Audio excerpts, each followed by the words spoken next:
Today's guest is a neuroscientist. He's a professor. He's a podcaster.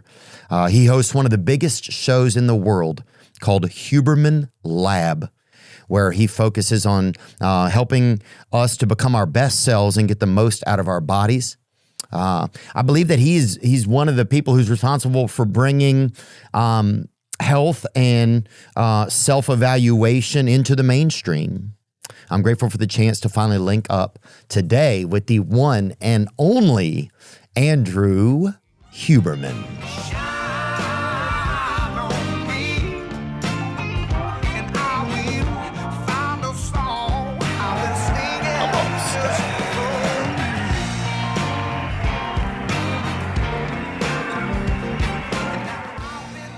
Whitney's been amazing to me. Since I moved to LA, she kind of ushered me in. I didn't really understand LA. I moved to Topanga during the pandemic, set up there with my bulldog, started doing the podcast in a closet, and she kind of taught me about LA, and I'd never done anything public facing. Let's start. So, you want to just start there, so we Nick, can talk. you think? Yeah, we can do it. But we can talk. I mean, I think we should mention what a cute baby Henry is. That kid is so cute. Oh, the baby is beautiful. I think. Bring up Henry. Bring up Henry Cummings. Or I don't even know if it has a stage name. I have no idea if the baby has a front name or last name. I'm pretty sure it's Henry Cummings. Oh my God, that's beautiful. Oh yeah, look at him. No, he's got your haircut. Wow, he does, dude. And you can tell he cuts it himself too. Yeah, he's I've met him, and he's just such a good-natured kid. He looks AI right there. He looks like Dermot Kennedy a little as well there. He loves animals, which is great because she's, surrounded herself with animals. Are you trying to attack a resemblance there? I'm just saying the child has a slight resemblance to the remarkable crooner Dermot Kennedy. And look, whoa, hold on. Whoa, bro. I'm going to have to call my sponsor, dude. Oh, wow. That's a great photo. That is super cool. Yeah. So I think that last shirt says, that shirt says single mom. Yeah. Ooh. It's like a rock and roll. Whitney's a punk rocker. We have a lot of friends through the punk rock community. Oh, yeah? And yeah. And she sometimes posts with Chris Cole, who's a guy I grew up watching skateboarding. I think he's in the Tony Hawk skateboarder game. Is he? Bring him up. Bring up a picture of Chris Cole. I've heard of Nat King Cole, and I've heard of Cole. There he is. Yeah, he's a beast. Famous for doing tray flip down Wallenberg, which in the Bay Area, Wallenberg School is famous for stair, huge. So he's Wallenberg. It's a staircase. It's a school, and so they call it Wallenberg for skate. I grew up skateboarding, and there it is. Wallenberg's the third one down there, right? Oh yeah. So this is like this is one of the things that made Chris legendary. That, and he always had those silly wristbands on, not wrist guards, wristbands. But this is a long time ago. That's a lot bigger than it might look. No, and you actually have to. Now they build roll-ins, but back then you would push in down the avenues. This is so sick. It's just him trying it over, and it's so cool. Over and over and over. Oh. And you can kind of start, even just watching this, you start to gain the... There it is. And it's all bolts, as they say. He lands perfect. God, it's just so crazy how many times it's just such a little piece of perfection. It's like just such an organized, specific moment, like the point of a pen when they land those things. Super satisfying to watch. It's got to feel incredible. Yeah. Oh, that's amazing. Yes. He looks a little bit like your assistant that came in today too. Oh yeah, he does look a little bit like Greg. You're right. They have a resemblance. He looks a little bit like Greg, dude. Yeah, and they're friends, so that's interesting. But yeah, that baby, God, I would have loved to have been her son or been, or just had a chance. Yeah, even I'm glad that. Yeah, I'm happy that she has a baby. Well, she's got that menagerie of animals like Mona, her pit bull Ridgeback mix. I love. I have a close relationship to her Great Dane Frank. Okay? Oh, let me see that. Like right now, I don't have a dog. So a little while ago, I was like, I need some dog time. So I went over there, and he thinks he's a puppy. And he crawled up on me on the couch. And that's a different one. Frank's gray, but that one's mixed. There he is. That's probably Frank. And and I woke up at 2 a.m. She had covered us with a blanket on the sofa, and Frank was breathing into my face. Oh. And it was a moment. But I love Great Danes because they think they're little dogs, but they're giant dogs. So anyway, never a dull moment at Casa Cummings. No, she's always had excitement, and she definitely will free an animal if there's even, she'll release a damn animal from anything. Oh, if she hears that there's a dog running around in the street, or I think this is right. Check me on this. We'll have to ask her. But a while back, I think that she was trying to rescue a giraffe. You know, you get these wealthy people that have exotic animals. They want a giraffe or an elephant or something. So she'll drop everything and go try and rescue a giraffe. Totally. She's a real animal lover. She's definitely who's the guy, William Wordsworth or whatever? Who had the animal movie, Dr. Dolittle? She's like the female Dr. Dolittle. Right, can talk to the animals. Yeah. I would love to see her do a show just for animals, even like a live performance just for animals, and see how it goes. But yeah, she'll pet anything. But I'm glad she's got that beautiful baby over there. Yeah. Andrew Huberman, good to see you, dude. Yeah, great to meet you in person finally. We've corresponded a little bit, but you too, man. I'm a big fan. And I heard your name mentioned at the inauguration of the President of the United States, and I went, this is wild, worlds colliding, right? I think Dana White mentioned Joe Rogan and you at the inauguration of the most powerful person in the world. And who else? I'm sorry? The Nelk Boys. Well, he mentioned us and the Nelk Boys, and then he mentioned and the most powerful person, Joe Rogan. We definitely were like just some satellites in the orbit, but it was really sweet of him. I mean, I think you catch Dana White at 2 a.m., and he'll drop some different names and stuff. But yeah, that was crazy when that happened. I remember my ex-girlfriend's mom just texted me like, they just mentioned you on the inauguration address or something, and I was like, what is going on that podcasting has become this thing? It's just such a part of the universe, what do you think it is?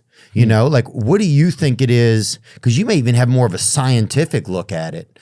Why is podcasting it's as common as like somebody saying the New York Times 5 years ago? Yeah, I have a lot of thoughts about this. First of all, it's interesting that we looked at skateboarding earlier. I've been lucky enough to get in on some things in the early phase, not the very earliest, but the early phase when things were kind of small and there wasn't a lot of money at first, and then things kind of blow up. When I was younger, I got into skateboarding. Every kid in my town played soccer, swam. I got really excited about skateboarding when it was kind of at a low point in terms of there weren't a lot of kids skateboarding. It had gone through a phase of popularity, then it had died in the early 90s. What town was that you're in? I grew up in the South Bay area. So this is what now is known as South Palo Alto before the internet. Oh, yeah. So, we worked hard when we were in high school to get a skate park put in. There weren't many skate parks. It was really small. We used to take the 7F bus up to San Francisco, the famed Embarcadero or EMB crowd. This is where people like Rob Dyrdek would show up. Back then, he didn't have his show. Actually, the photographer for my podcast, my Playback, was taking photos of all those guys. A lot of those guys now went on to have, Rob Dyrdek's famous, has his own show, Ridiculousness, and has done a bunch of other things. Robin Big. Tony Hawk, of course, has lasted through all the peaks and valleys of skateboarding. Pretty impressive. So back then it was really small. I was going to contests where I met Frank Hawk, Tony's dad, was kind of running it a little bit like a baseball league. Frank Hawk. You never yeah, see Frank him, and Nancy Hawk. I'll tell you a funny story, actually. When I was 14, I went to a contest at the Linda Vista Boys Club out in the middle of nowhere. And when the contest ended, I was 14. When the contest ended, Frank came around and asked me and this kid, Billy Waldman, who was like, they called him the Demon Child. He's kind of a wild one, and he was my friend. If you put Billy Waldman Demon Child, he'll show up. You'll see it written in his face. Watch this. Ready? Look, that's what a demon child looks like. Oh, he was a good kid. But in any case, what ended up happening was Frank was like, hey, where are you guys going? And we're like, well, we don't know. I was going to take the bus to Lancaster, see my friend Joe Rickabosh, and somehow get home. And he was like, no, you guys can't do that. He was like a real protective dad. So he and Nancy Hawk took me in. I got to stay in Tony Hawk's bedroom that night with all the trophies everywhere. And they took me out to dinner. And I'll never forget, and this is how I got back in touch with Tony in recent years, they had black coffee after dinner at like 8 p.m. And I'd never seen that. So a few years ago on Instagram, I wrote to Tony and said, hey, your parents took me in when I was a little bit stranded. And if you don't believe me, they drink coffee at 8:30 p.m. after dinner. And he wrote back and he goes, "No way, you're the only way to know that is to actually have a meal with them." So anyway, skateboarding back then, I got out of it. I wasn't very good. Okay, I got put on a team out of sympathy. I tried, but I kept getting hurt. You say a team, what do you mean? Sponsored. And I think the Dutch drink coffee late at night. Bring that up real quick. Who's drinking coffee very late at night? Or see if Tony Hawk is Amsterdamian, if he's an Amsterdamian guy. I believe he looks Amsterdamian to me. Tony is like 6'5". I know the Dutch are tall. And his son is tall as well. You couldn't pick a more perfect last name for a professional skateboarder, right? Well, that's another reason I believe that he's in addition to his talent, which has helped him stand the test of time, is such a moniker. There's nothing like that. Tony Hawk. Tony is the most relatable name in the world. And then just like, who don't want to be that? Tony Hawk is a predominantly British Isles descent. Oh, damn. I was hoping we'd get him in Amsterdam. All right. That's all good. But yeah, so what were you saying, brother? Sorry. Yeah, no. So got into that early and then got hurt. You got put on a team, you said? Yeah. So I got sponsored by a company called Thunder Trucks, Spitfire Wheels. They put me on out of sympathy. I'm still friends with the team manager from back then, and he'll tell you it was out of sympathy. But I got to see a lot of friends turn pro, start companies. Danny Way and Colin McKay started DC. Oh, yeah. DC, which eventually sold to Quicksilver. They did that also with Ken Block, who was a rally car driver, unfortunately passed away a few years ago. He was the guy that do Gymkhana, all the driving around cities, jump. You haven't seen Gymkhana in San Francisco? Oh man, we're bringing back all the stuff. No, this is awesome. Pull this up. So if you look at San Francisco, and you say Ken Block, so Ken unfortunately died in this snowmobile accident a few years ago, but this on YouTube is unbelievable. I would go to the middle of it to really get a sense of. And so they would drive around. They basically they shut down big segments of the city. Mm-hmm. So that's down at the piers. And then all this, 119 million views, all this aerial footage, why not just jump between two streets in San Francisco? Well, hell yeah. So my friend Mike Blayback was the one photographing all this for DC. So DC was initially skateboarding. Danny and Colin and Danny's older brother, Damon, started DC. It has actually stood for something called Drawers Clothing, but DC, Danny, Colin. And DC Shoes, right? DC Shoes. And then they went snowboarding, rally car, BMX, motocross, Monster, Monster, Rockstar. All that was born out of essentially skateboarding and BMX early on. Then X Games took off. So it's kind of like how, in the 90s, skateboarding was really small. Then it blew up. Then it dies a little bit and it keeps coming back. Now it's in the Olympics. Yeah. Okay. So when I got into neuroscience, because that's my official job. I'm a professor of neuroscience up at Stanford. I don't currently run my lab anymore. I tooled that down in 2023 so I could focus more on the podcast, but I still teach medical students, graduate students, and undergraduates. Okay, so you're still practicing. Yes. Yeah, and I ran a lab for more than a decade and really got into science when I was in college. I decided, listen, I'm not going to become a professional skateboarder, not a musician. I got to do something with my life. I got into biology and psychology, and I started working in a lab. And so even when I got into neuroscience, it was early. There was no such thing called a neuroscience degree or a neuroscientist. There was biology, there was genetics, but there wasn't something official. Then came the decade of the brain, and now neuroscience is everywhere. Yeah, you hear about it a lot. Yeah. So but you didn't hear about it 10 years ago for sure. You did not. And it really drew from people from different fields.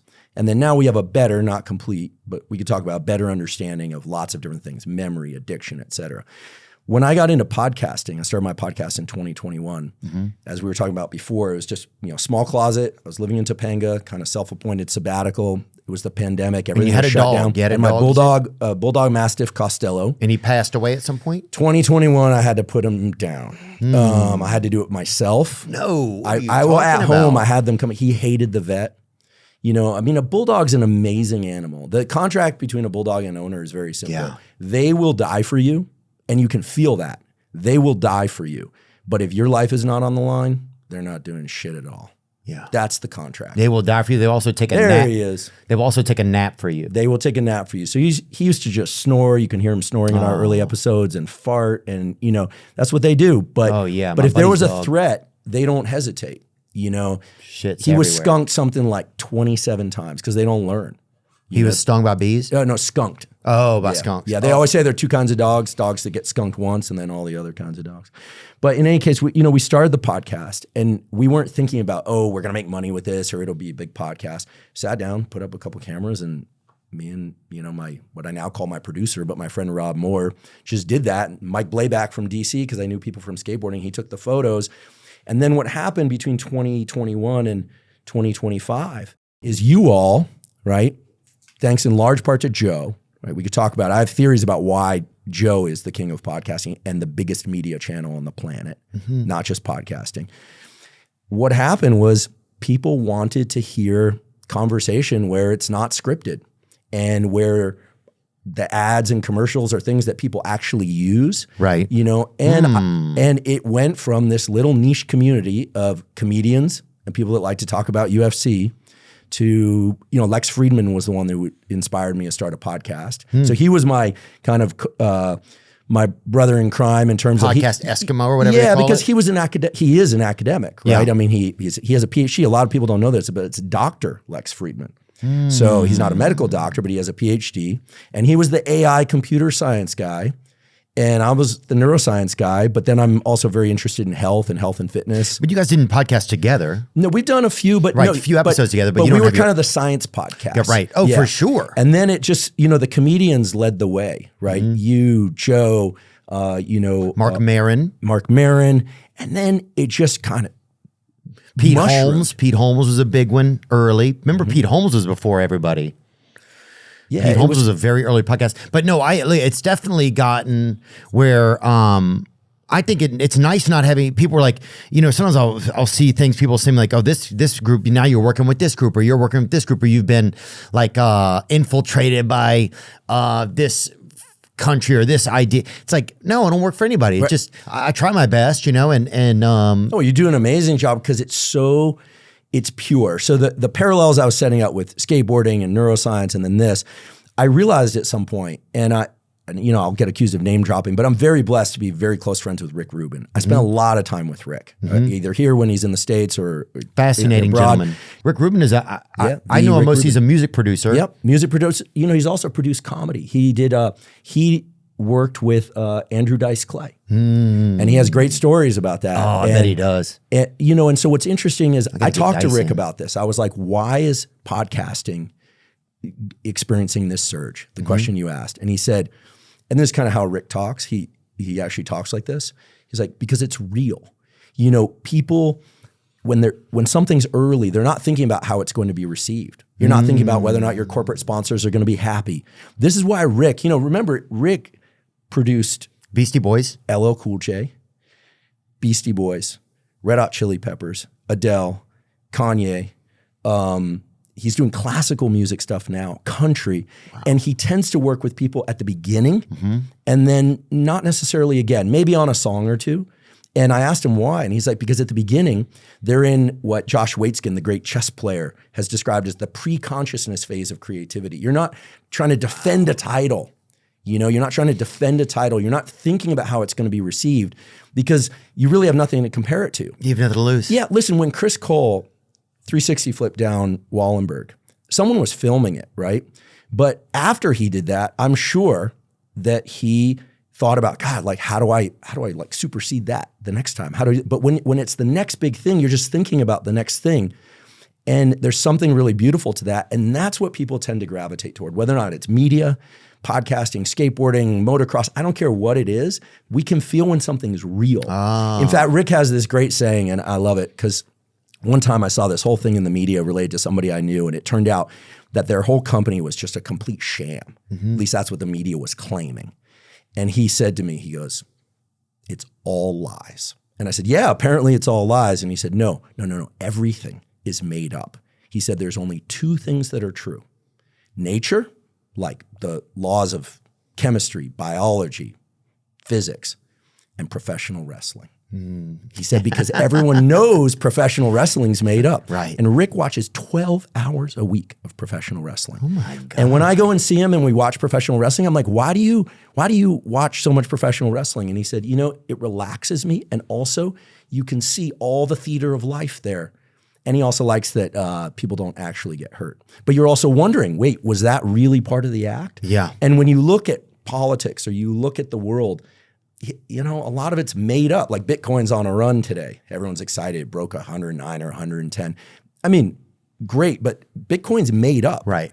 I mean, its value is dependent on people's kind of perceived value of it, right? And so he's right. Everything basically is made up. And so when you capture something that's real to a person, right, like a song and the way they sing it, and they're not comparing it to the way they sang it last time, they're not thinking about whether or not their tour is bigger than the other big tour that's out there. There's something that I think really resonates with people, and we just go, wow, like that's, I see it as like that's the human spirit in action. It's really beautiful. Yeah, it's like seeing a duck, like a little duck try to learn to fly or whatever, That's the funnest part. Once you see a duck flying, you're like, oh, it's fine. It can fly, that's great or whatever, looks cool, still beautiful. But seeing that duck give those tries and take that shot out of the nest or whatever, that's kind of like the funnest part, Well, and I think that's the beauty of childhood, right? Is everything's new. Oh yeah. This is actually an interesting segue to dopamine because, dopamine is triggered by a bunch of things, but mostly by anticipation of something. Okay. Right? So let me think about that. So dopamine is, when people say dopamine, because you hear it all the time, right? Dopamine hits dopamine. Right. You hear about dopamine or you're getting dopamine out of that. So what is it? It's something that's in your body naturally. Okay. So, and where is it hidden in your body? Behind your ears? Yeah, basically. So real quick lesson in dopamine. Dopamine's a neurochemical. Some people call it neurotransmitter, neuromodulator. Let's just say it's a chemical. Okay, it's a chemical. So it's a liquid. Basically it's released from neurons. Neurons are nerve cells.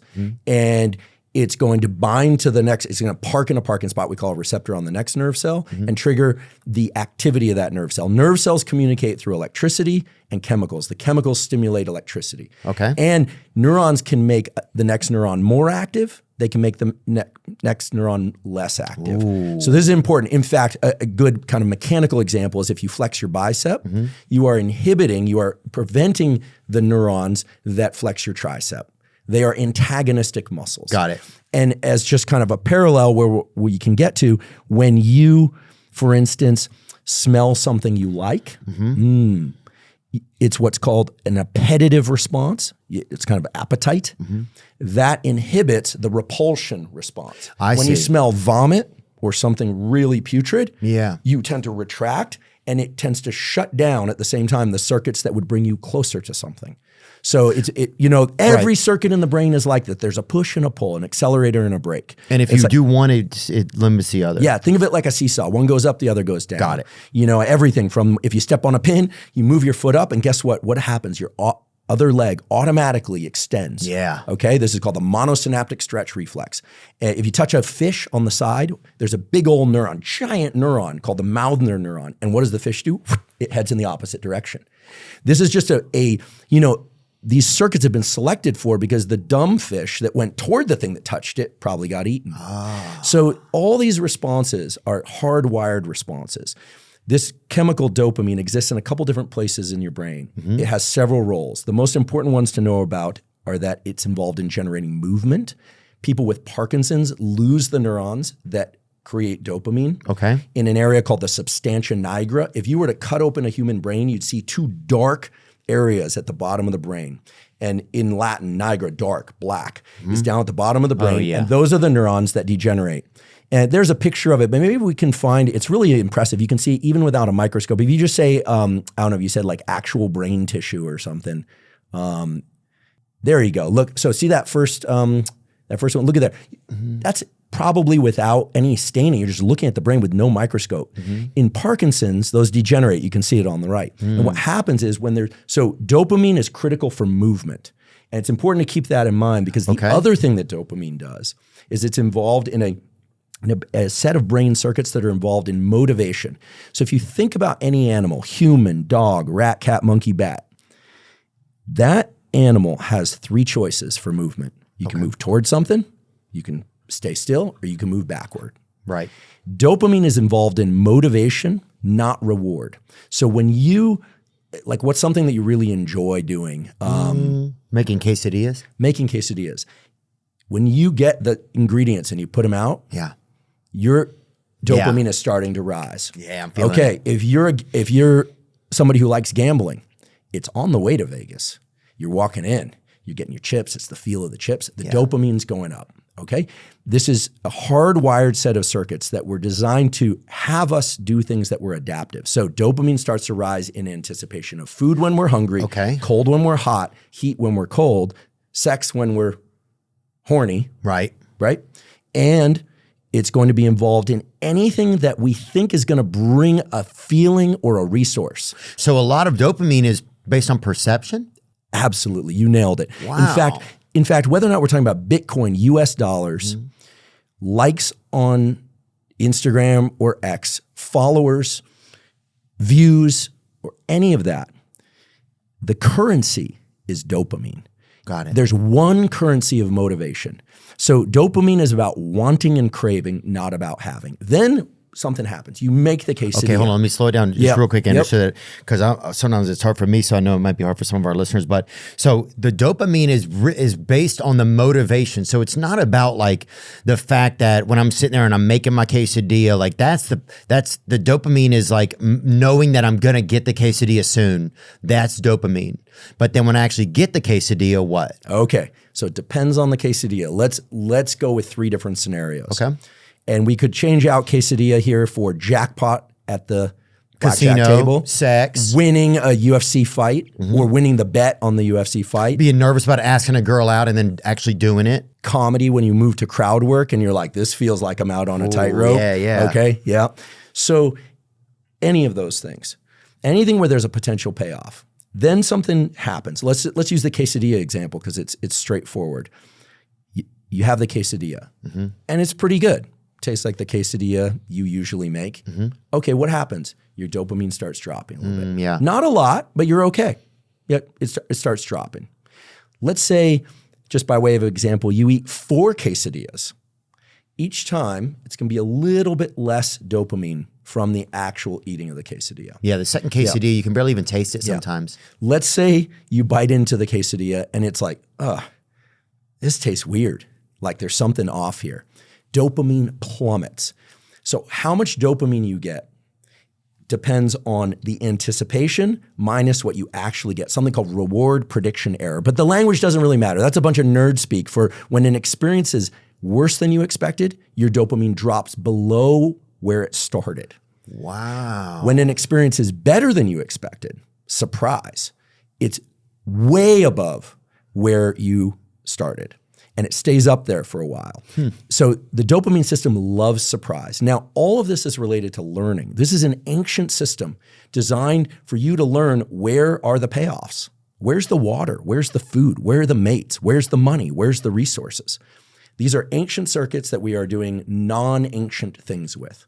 And so, for instance, if you do comedy tours, right? When you do your comedy tours and like you really nail it one night, like really nail it. It does 2 things. It raises your baseline level of dopamine. So the next time you go out, you have confidence, right? You're still feeling that.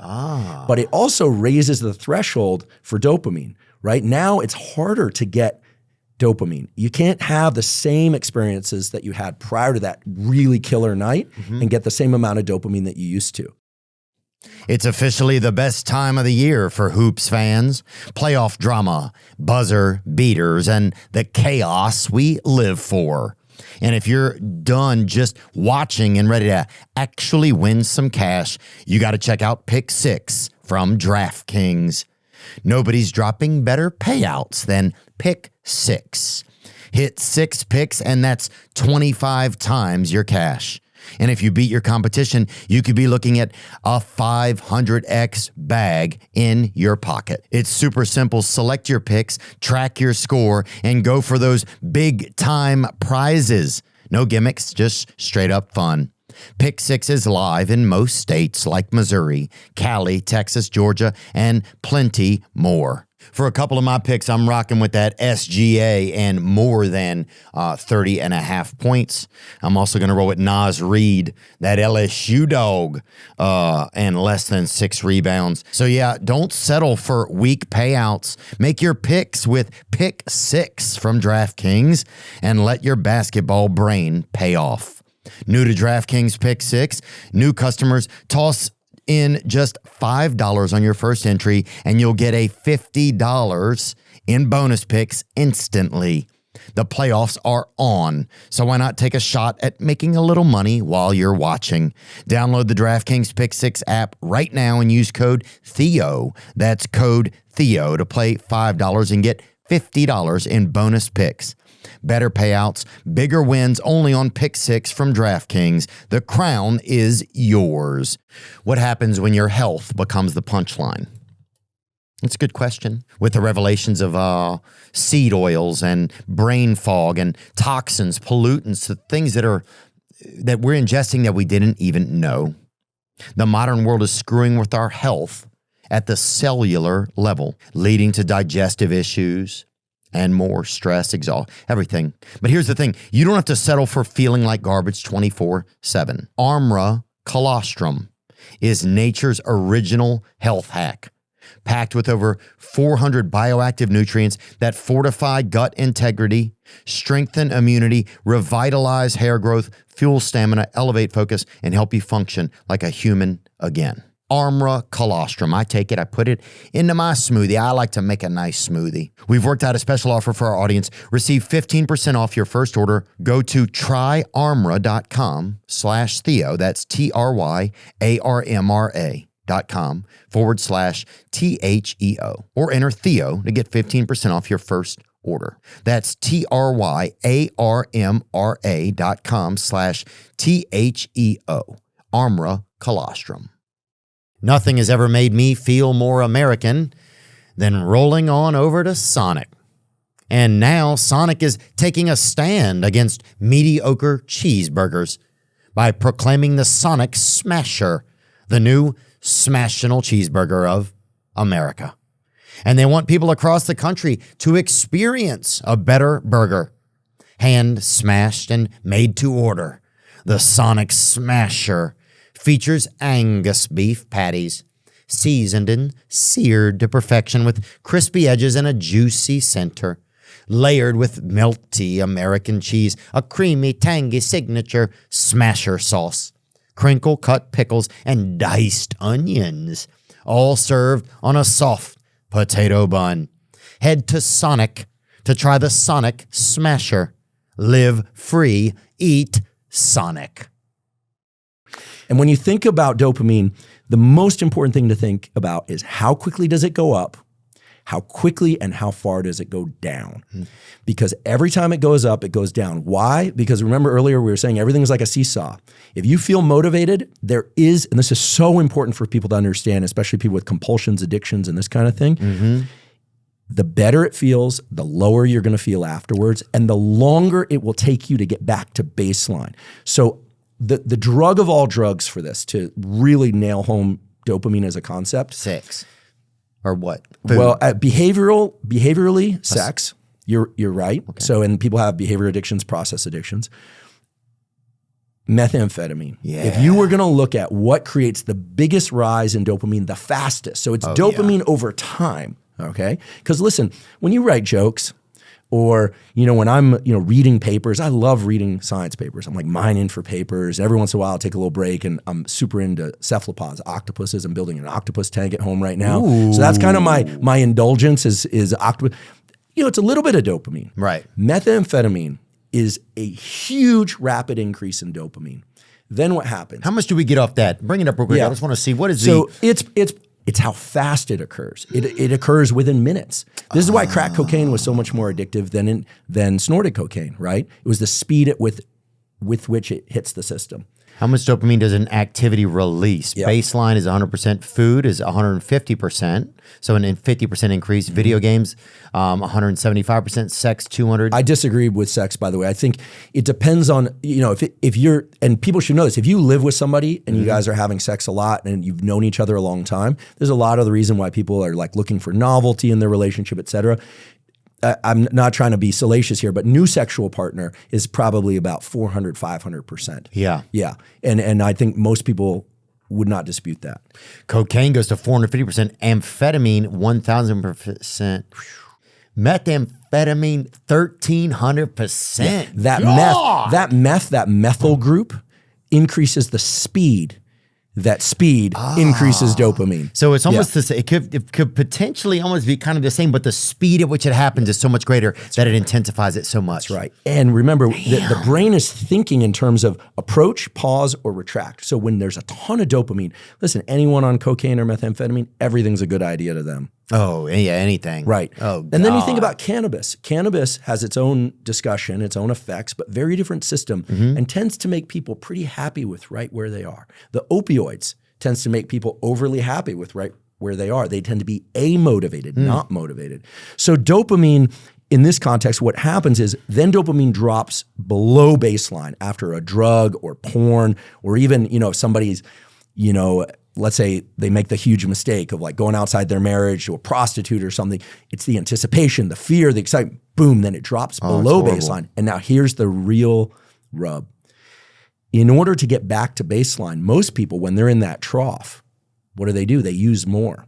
But each time they use, while they're in that trough, when dopamine is low, this is the key thing, when dopamine is low, no matter how much you do of that substance, no matter how much you engage in that behavior, that dopamine is going to have less and less of an effect, and it's not even going to get you above baseline. Wow. You have to wait. The period of abstinence is when these circuits return to normal. And with the exception of alcohol, where people can die from rapid withdrawal, this is why every addiction recovery program has a period of abstinence. They don't tell you to kind of taper off cocaine. Right. They're like, listen, this has got to stop. And then when people relapse, the problem is they get, no pun intended, they get a bump, but that dopamine level is not where it used to be. And they're constantly, quote unquote, chasing the dragon or whatever you want to call it. So, these dopamine circuits evolved for a good reason, to drive us toward adaptive behaviors. But listen, I have friends in the tech sector, in the finance sector. You see this in the finance guys. It's often finance guys. They're doing Adderall, they're day trading, they're night trading. Their friends are making a ton of money. And we also have the social comparison thing.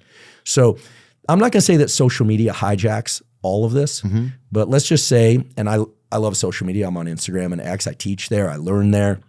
Love your content. Love Segura's content. Rogan. I'm learning there. Tim Dillon, right? Like I love it. Yeah. But there are elements of this where if you find yourself on social media, but you're kind of like, what am I doing here? Like this is like nothing's happening here. You are in a dopamine trough. You're in a trough. So you've already gotten your high. You've gotten it. And we hear dopamine hits. If it were really dopamine hits, you'd be going, whoa, yeah, amazing, cool. Right. No, that happens now and again. But what's happening is the threshold for what really draws you in is getting higher and higher. Which goes to show why when it comes sometimes to like sex addiction and pornography addiction, that people's, what the kink that they need or the thing they need to see gets more out there. Because they have to, just to even get back to the baseline, they have to, they've got to find more. They need a higher arc. Definitely. I had a couple questions. Sorry. No. And say where you're at. Can you distill dopamine? Like, is it manufacturable dopamine? There are things, yes. So there are things that are precursors to dopamine and things that stimulate the release of dopamine. So things that stimulate the release of dopamine, the amino acid L-tyrosine. Okay. It's found in hard cheeses like Parmesan cheese, believe it or not. Some people think they're a little bit addicted to cheese in some ways. Oh, they do? Some people think that, yeah. It's L-tyrosine is a supplement as well. Ooh, L-tyrosine. He sounds like he's from Rome, huh? There's a very interesting hairy little bean. No joke. This is a hairy little bean called Mucuna prurines. He's going to say something Mucuna prurines. Mucuna prurines? Mucuna prurines. This is a velvety bean. If you just put velvet bean L-dopa, it is 99% L-dopa, which is the precursor. Ooh. It gets converted to dopamine. I'll take L8 ball of it. Remember that movie Awakenings where people were frozen? Yes. With Robert De Niro. That's right. And Robin Williams. Yes, Robin Williams. And they gave those patients, it was a true story. It's based on a story by the neurologist writer Oliver Sacks. And they gave those people L-dopa. That velvety little bean is L-dopa. So you say, can you manufacture it? You can take the thing that is the precursor. Now, if you do that, you'll feel dopaminergic, as neuroscientists say. You'll be like buzzed. You'd be energized. Like Shakira. Absolutely. And then, vibed then you'll feel the drop. And then methamphetamine stimulates the release, as we saw. Cocaine stimulates the release behaviors. Listen, I don't want to demonize dopamine. No, not at all. Dopamine is, I'm sure I had a surge of dopamine walking in here today. I'm a fan of your show. I had a surge of dopamine when I saw you. I was excited, nervous about it, and then it happened. So here, and hopefully I will, the reward prediction error won't be less than you anticipated. That's my goal. So, it's already fascinating. So I think that, can you manufacture it? Well, there are things that can stimulate its release. Now, what's really beautiful is when, I think usually it happens when you're a teen. For me, it was 19 when I discovered biology. Wasn't good at skateboarding, wasn't bad, but I liked running and working out, but I never thought about becoming a professional athlete. And then I discovered learning and biology. And I thought, wow, this is something that I'm highly motivated to do. I didn't really understand dopamine then. We didn't know that much about it, but I'm motivated to do it. So there's dopamine from doing it. It brings me resources, at first degrees and knowledge, later, the ability to buy a house, right? So much of my life is built around the work that I did like a maniac, really, between the age of 19 and I'm 49 now, just working nonstop. And so there's functional dopamine. And pretty soon you start weaving it in like, I can also rest and have some recreation. And that's giving me dopamine. And so our lives are built around this molecule we call dopamine. And so the ways that you can manage it, almost orchestrate dopamine to use it to your advantage. It's very usable. Right. I think the thing to remember are the following. Dopamine is not about the pursuit of pleasure. It's about the pleasure of pursuit. It's about motivation. The other thing to remember about dopamine is it can, if it's increased very dramatically and very fast, it can drive addiction. And I define addiction as a progressive narrowing of the things that bring you pleasure. A great life is where many, many things bring you pleasure. Yeah. And then perhaps the most important thing for people, especially if they're concerned about porn, gambling, internet use, or whatever, even if they're not a full-blown addict, they're just kind of feeling like a slave to everything going on, that just everything, highly processed foods, all of that, is that any high amount of dopamine that comes to you without effort before it will eventually destroy you. Wow. Or bring you close to destruction. So something that just feels so good that all you had to do was open a package. All you had to do was take a pill. Or open a website. That is the slippery slope. And if we think more in terms of, Pandora's box doesn't really have a key on it, huh? Yeah, like listen, I'm not a huge UFC fan, but I've been to a few fights and it's fun. And I see you guys down there in the front row and this kind of thing. Look, someday I imagine, given my friend set and given my interests, maybe I'll just buy a ticket and it'd be a great thrill, right?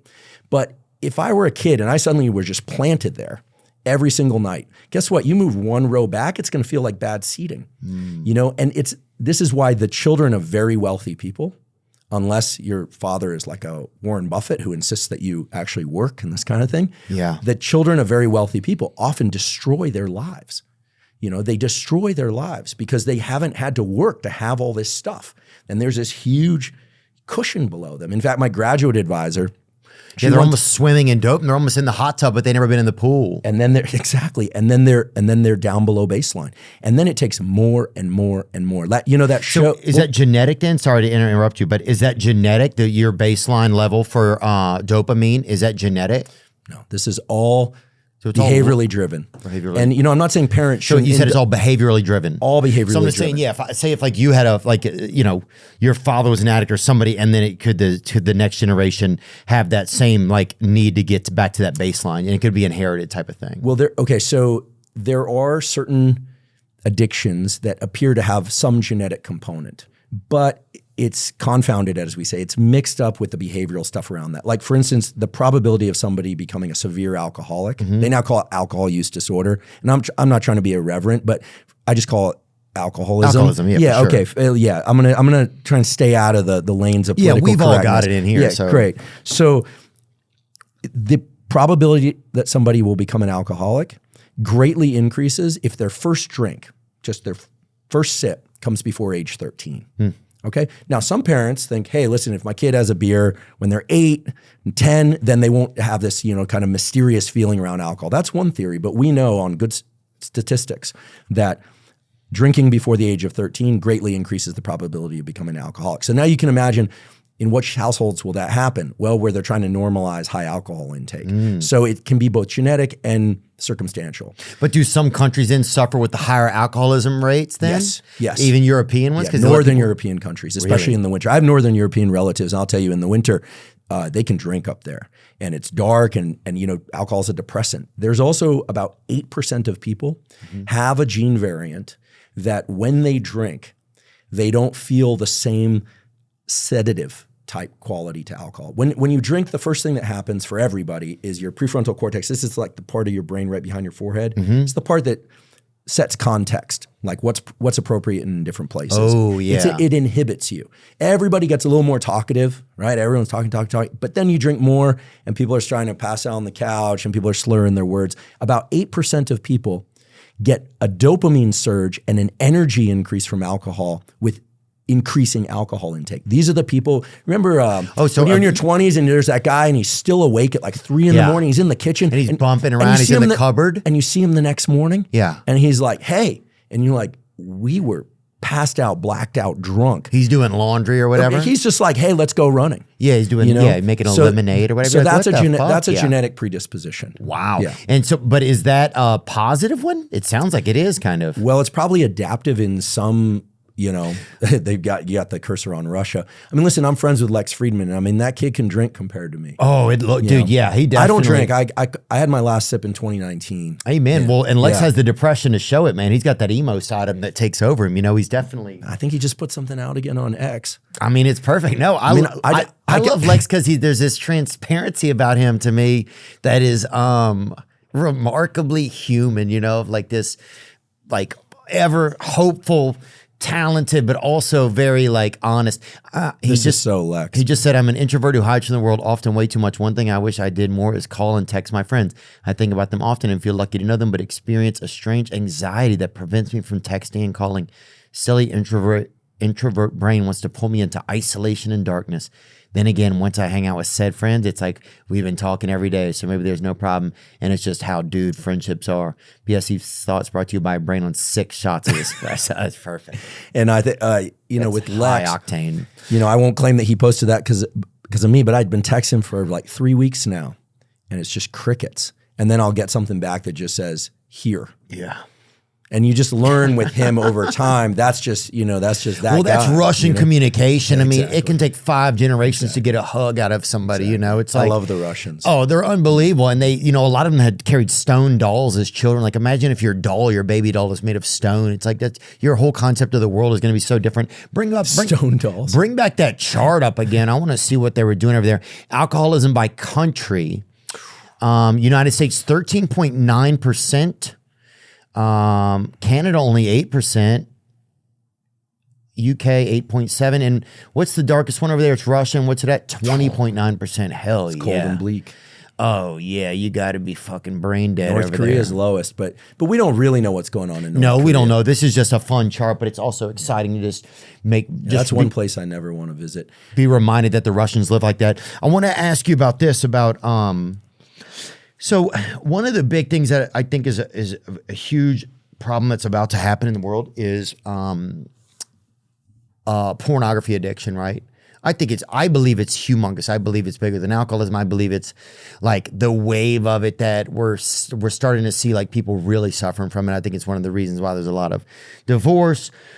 What do you see like neuroscientifically about how people can start to manage that? And then even just what you just talked about dopamine, it's like, I think it's helping people realize with that it's like such a hole that you're getting into. Whatever that thing is called, no pun intended.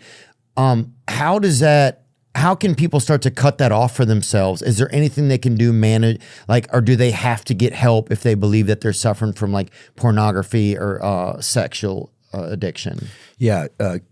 Super important questions. I'm so glad you're raising this because, it's interesting. If you look at the research on pornography and sexual behavior generally, right? What you'll find mostly in the academic studies of those areas is kind of an attempt to normalize a lot of behavior There are reasons for that, some pseudo-political, some just kind of the way those studies were done for a long time. But it's really important to emphasize that it takes a while for science to catch up to culture.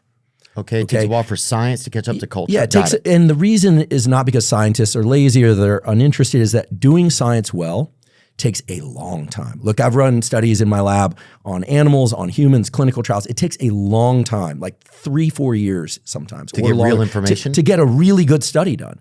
Meanwhile, life is happening. And in the last 5 years especially, there's been an exponential growth of the amount of pornography available online, the different formats, right? OnlyFans, you know, all the different sites that people can go to, free, paid, AI.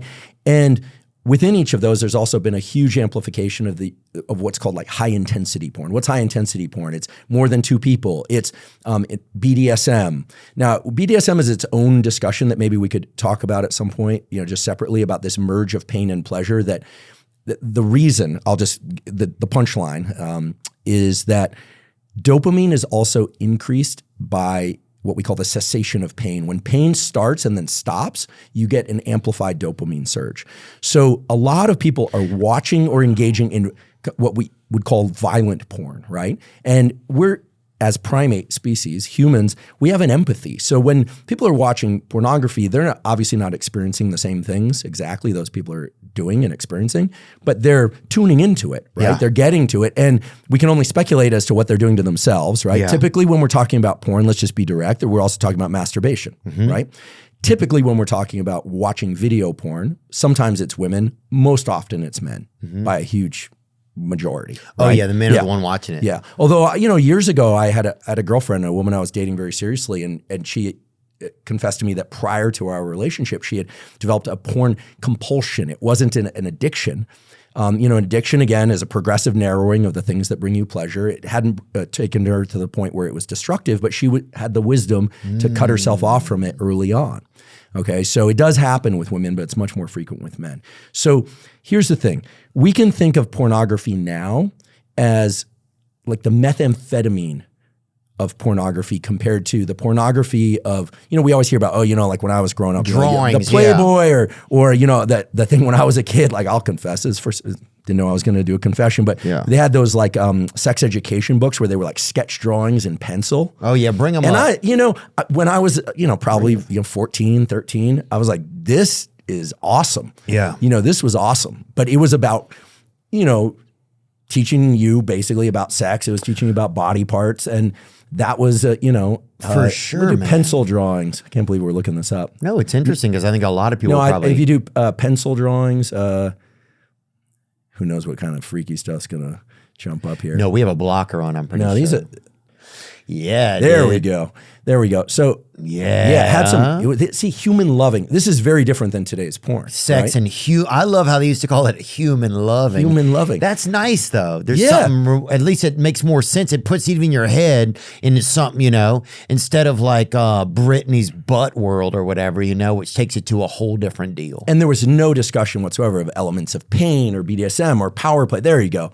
You know. Yeah. Yeah. I mean, you know. God, that's for a nice. Heterosexual young male, the fact that they put her naked facing us as opposed to the guy on the other side, you're like, okay, cool.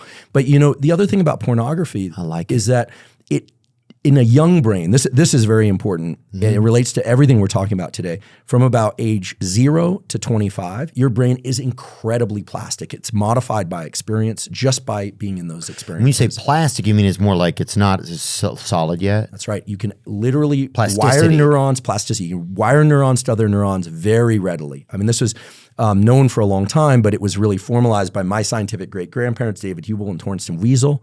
They won a Nobel Prize for showing that if you take a cat, a monkey, or a kid, and you close one eyelid for just a few hours each day, the brain becomes blind to visual input through that eye once you open the eye up, unless you do something else like close the other eye in order to reverse that plasticity. However, if today I just said, that's how fast and permanent it is unless you do something to reverse it. But if I did that same thing to you now or me now, there'd be no brain change. You close your eye, obviously you can't see through a closed eye. Pop open the eyelid later, you see just fine. So we know that from a until about age 25, the brain just modifies itself based on experience. So if you're doing cocaine, amphetamine, or let's just stay with this example, you're watching high intensity, violent porn with more than 2 people, right? We forget that every time you add another person, even if it's 2 women and 1 guy, or it's, what's this woman on X? I have to say it gives me sick. an aversive response, which I think is the healthy response. Every time Makes me sad. she announces, I think she's like sleeping with 100 and then 1,000 people. And listen, she's obviously in control of her own own Western life. Conference right now. I think I just saw the other day. I don't know what her Barbara. Is it Barbara Blue? Bonnie Blue. Body Blue. Yeah. Bonnie. This is like methamphetamine with heroin, and you get the picture. It's starting to layer in all these different things. And so you think about the young male brain in particular, young female brain watching this stuff. And it's not just setting a behavioral expectation, because we always hear about that. They think sex is like that, and it's not. It's setting this incredibly high threshold for what they consider stimulating. Not just stimulating sexually, but stimulating mentally. Oh, yeah. And, it's crazy. It's like, listen, I like playing cards every once in a while. So you go play a card game with your friends. It'd be like the first time you play cards, you got $1 million. You're back there in the high state. You're in like the Dana White room, right? Like I know, like when I see sometimes his gambling hands, right? He's it's wild. But he can afford to play, right? And he also knows where that fits into the rest of his life. But you think about a kid. You have a chance to win $1 million. Actually, there's this scene in that movie, that show. Remember Succession? Yes. A show that it's all about dopamine. This family of rich brats who are completely corrupt. Everything's about more. Dopamine has been called in a book, I forget the author, the molecule of more. It's all about wanting more. And there's this dreadfully sad scene where they go out to play, I think it was like a baseball game or something, and they bring their garden help, and they take the kid and they say, hey, if you can hit a home run, these people's kids, people are clearly, and they say, if you hit a home run, you have $1 million. And you see the anticipation. This would transform these kids and their parents' life. And then he doesn't get the $1 million. And they give him like some watch that's probably worth $25,000. This is dopamine reward prediction error in a nutshell. Had they given him the watch, the family probably would have been pretty thrilled. They could sell it, they could use it. Had they not been involved in the game, their dopamine is the same as when they go home at night. But they had a chance at $1 million. And when they didn't get that, it drops them below baseline. And then you see the kid that evening, like sitting around his apartment, just completely despondent with the watch sitting there as if it was worth nothing. That's dopamine. And when you think about pornography, that's what young people are being exposed to.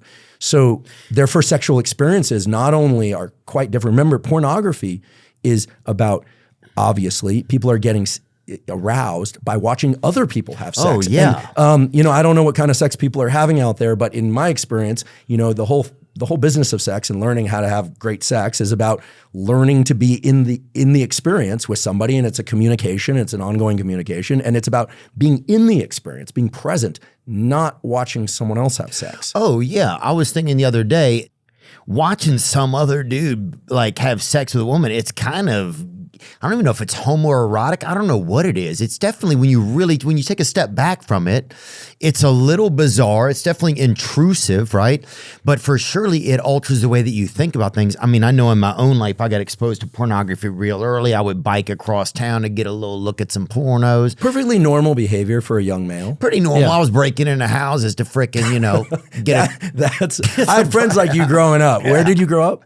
Louisiana. Right. Yeah. I had friends growing up. I mean, in South Bay, Palo Alto was pretty tame, but when I started getting into the skateboard thing, sure. We drew from kids from all over. And listen, I'm very grateful for that early exposure. Oh yeah, it's easy to jerk off to if you get some good graffiti. Oh no, I meant early exposure to kids that from all walks of life. But I knew kids like you breaking into houses. Oh dude, yeah, I remember. Yeah, it would be crazy. Would like, just like breaking in, we made some poor choices. But I think the fact that here's one thing I noticed for myself, right? So.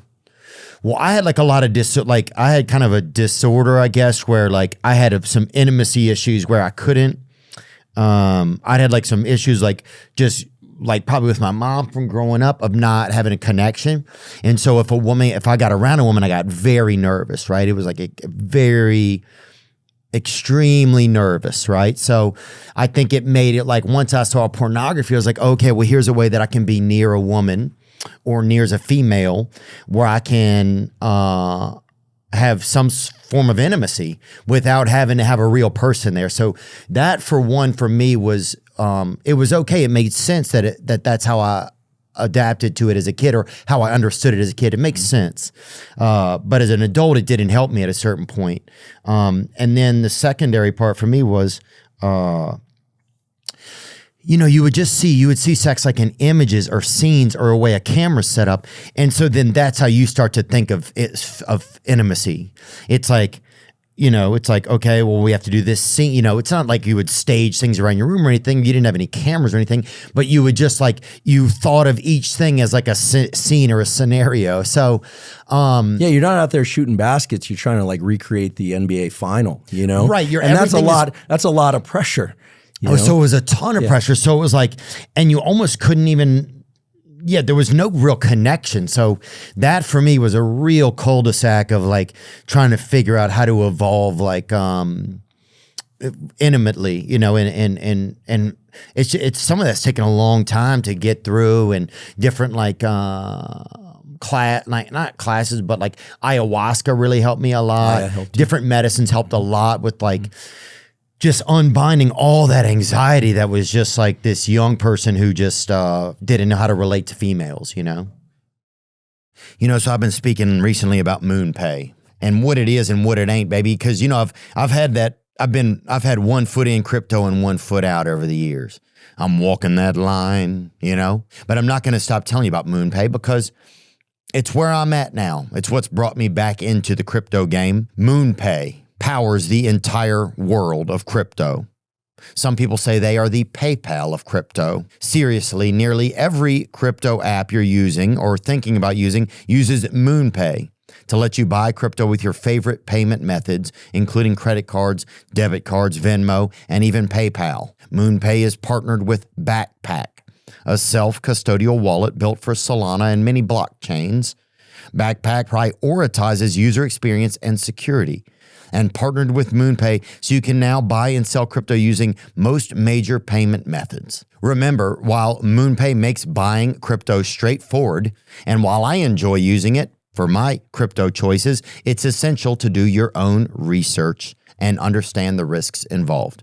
Crypto trading can be volatile, and you could lose your investment. MoonPay is a tool to facilitate your transactions, not a source of financial advice. Trade responsibly. It's that time of year, baby. It's the season is ahead, that sunlight season. And they say the sun is going to be brighter than ever. They say this will be one of the hottest summers on record down in New Orleans. So you want to make sure that you're prepared with a pair of eye coverings that have got you covered. Our friends at Shady Rays have you covered with premium polarized shades that won't break the bank. Shady Rays is an independent sunglasses company offering a world-class product rated 5 stars by over 300,000 people.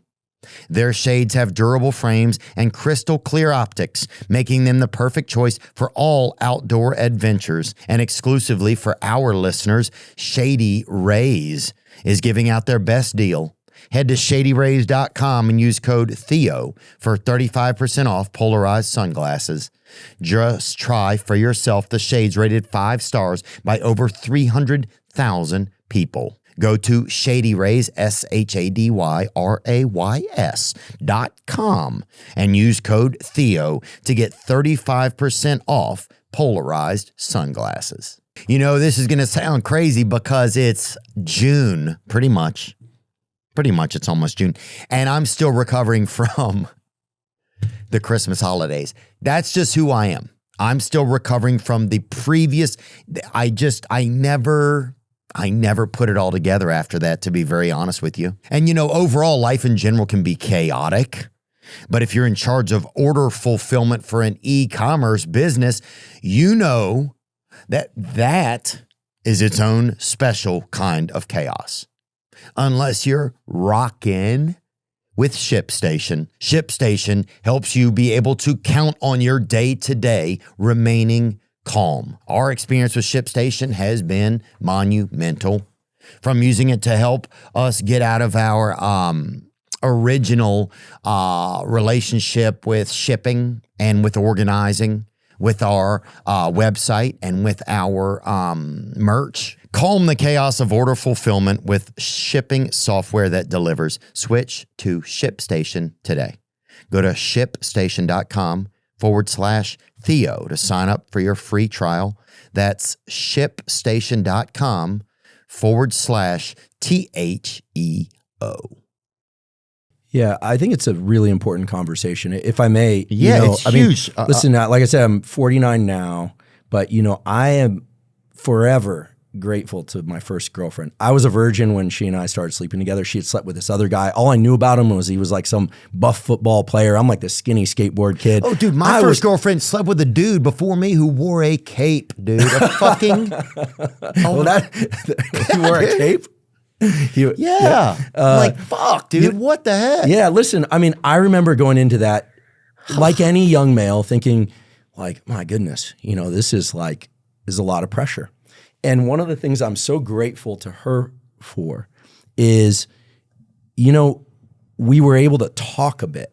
At first, no, it was just like, you just want it to go perfect, right? Yes. You just want it to go perfect. And I will say, one of the huge mistakes people make, maybe we can save some people some men and women, young men and women, some serious stress. One of the huge mistakes people make is to try and take that edge off with alcohol. Oh. First of all, it starts to really muddy all the consent stuff. So you're already playing with fire, right? Because when people are inebriated, they're not in their right mind. Yeah. Right? So the other thing is that by chemically removing that stress, many people come to depend on those chemicals to relax, and they don't learn the skills, right? As I always joke, now it's not a joke, it's serious. Nowadays, like every young male who wants to like get a little bit, jacked is like, should I take TRT? And I'm like, dude, you're 25.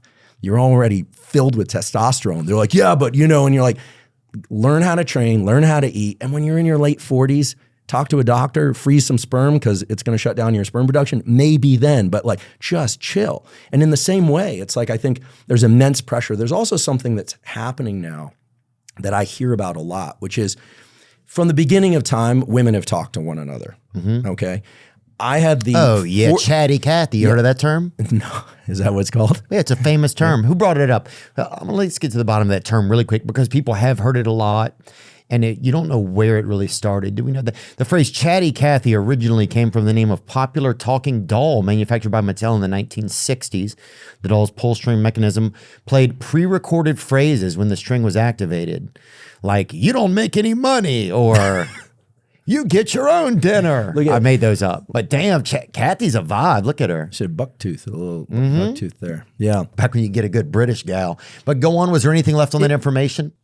Over time, the term chatty Cathy became a common idiom to describe someone who is especially talkative. And I'm just joking, ladies, but that's interesting where that came from. I never knew. Always heard that. I never heard that term. So I had the great benefit and the disadvantage as well of having a sister, right? Okay. Having a sister is great because you don't think women are weird. Like I grew up with a girl living next door to me and my sister. True. We shared a bathroom, all that. But I also heard the way her and her friends talk about boys. And so from a young age, I was like, man, I can't make a mistake on a first date. I got to do everything perfect because it's going to be the rundown. But back then, there was no social media. Now young guys tell me they are terrified to go out on dates because let's say they do something wrong. Let's say they're less than perfect. They are very concerned it's going to end up on some site and they're going to be shamed. And I'll tell you, I do think, and of course I take the male perspective because that's the only body I've ever lived in, but I do think that a lot of the complaints about, there are no men today, young males like in the 20s and 30s, a lot of these guys are terrified because they feel like everything's potentially going to become public, positive or negative. And I hear a lot from young males about the pornography question, about all this. And I like, there's one kid that I've kind of mentored over time. I've known him since he was a little kid and now he's in his 20s and he's doing great in life, but he's had his challenges. And I'll tell you, it's really interesting. He said to me, he goes, look, it's hard. He's a good looking kid. He's right now he's working construction. He's doing great. And he said, look, it's hard to find someone who just kind of keeps your relationship just the two of you. Yeah. But he did. He had a girlfriend. She wasn't the one. So he found one, and they have a closed container, they call it. You know, there's like the new language or something. And he's like, man, it's awesome. And he's like, you know, if I'm nervous about something related to intimacy, we talk about it. Turns out she's nervous too. And he feels super safe.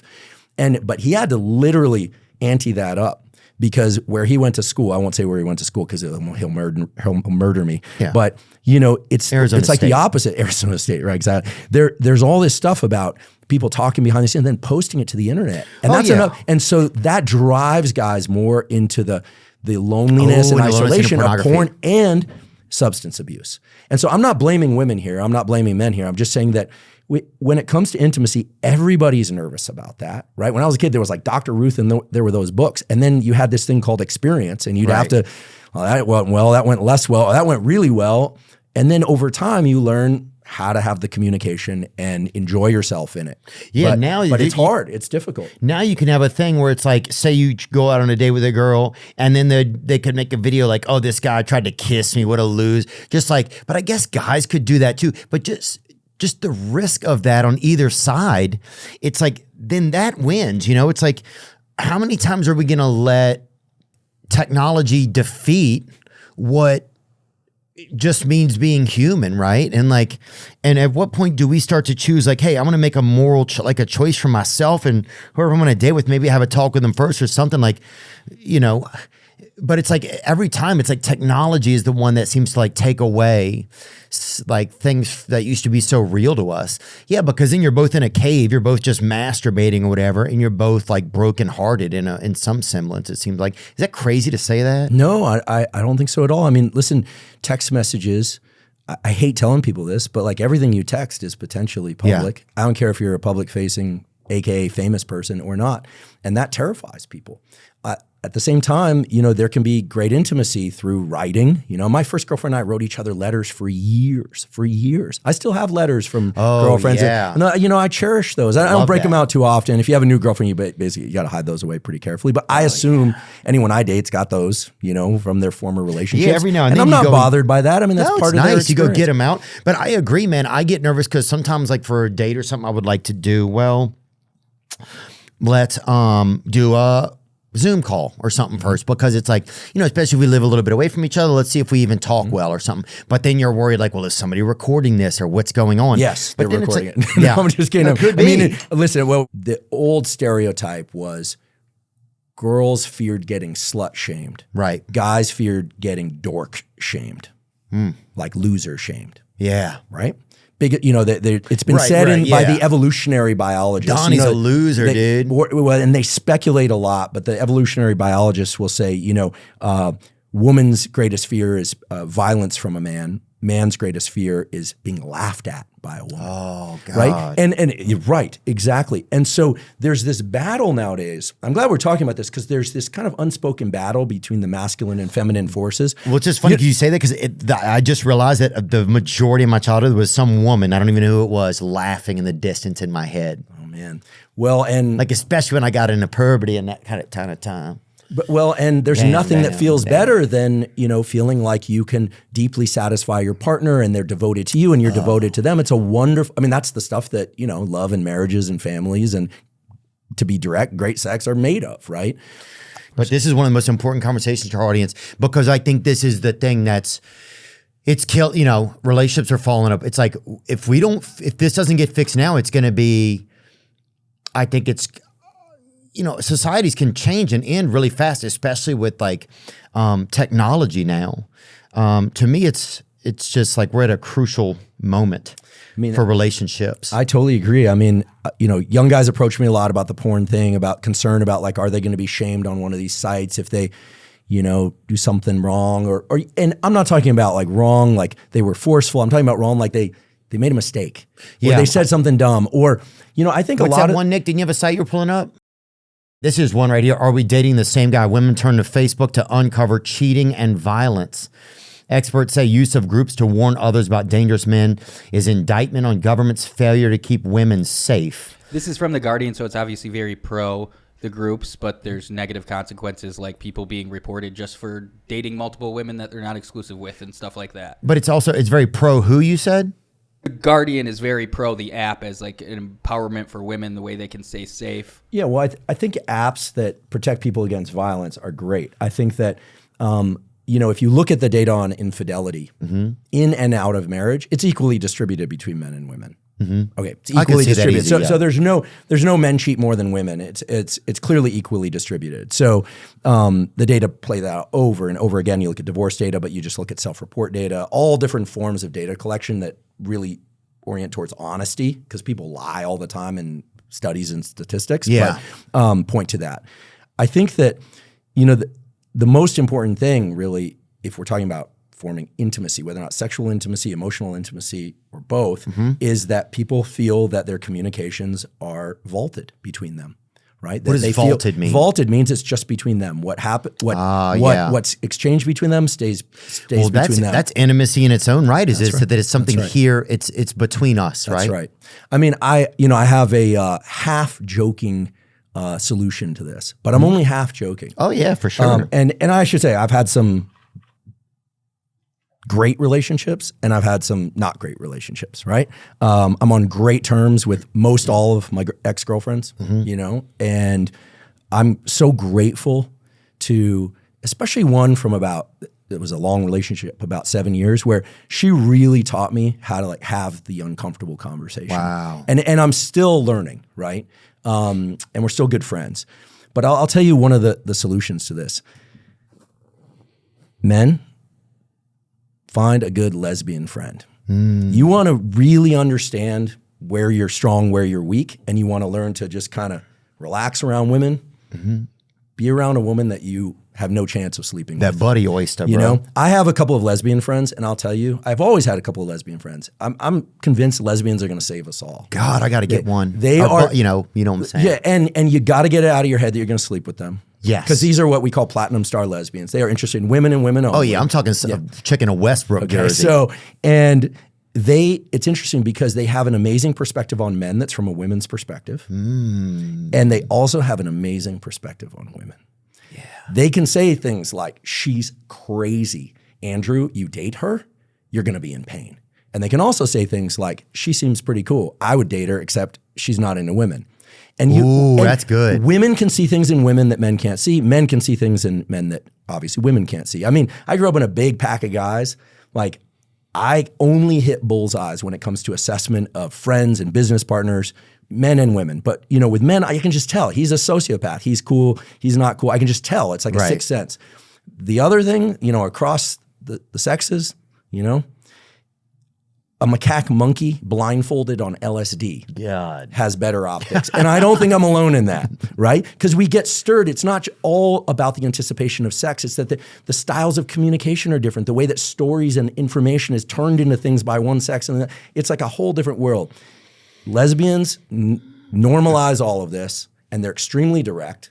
And some of my best friends are lesbians. I love them to death. I would. We got to get some damn lesbians over here. Lesbians are going to save us all, man. Yeah, I love that. Yeah. That would be a great musical. Lesbians are going to save us all, and I believe that. I would love to see that. And I think that, I think there is this, for a while there, people were like gays and don't be gay and that kind of stuff. Probably like 50 years ago, that was like a thing, and then.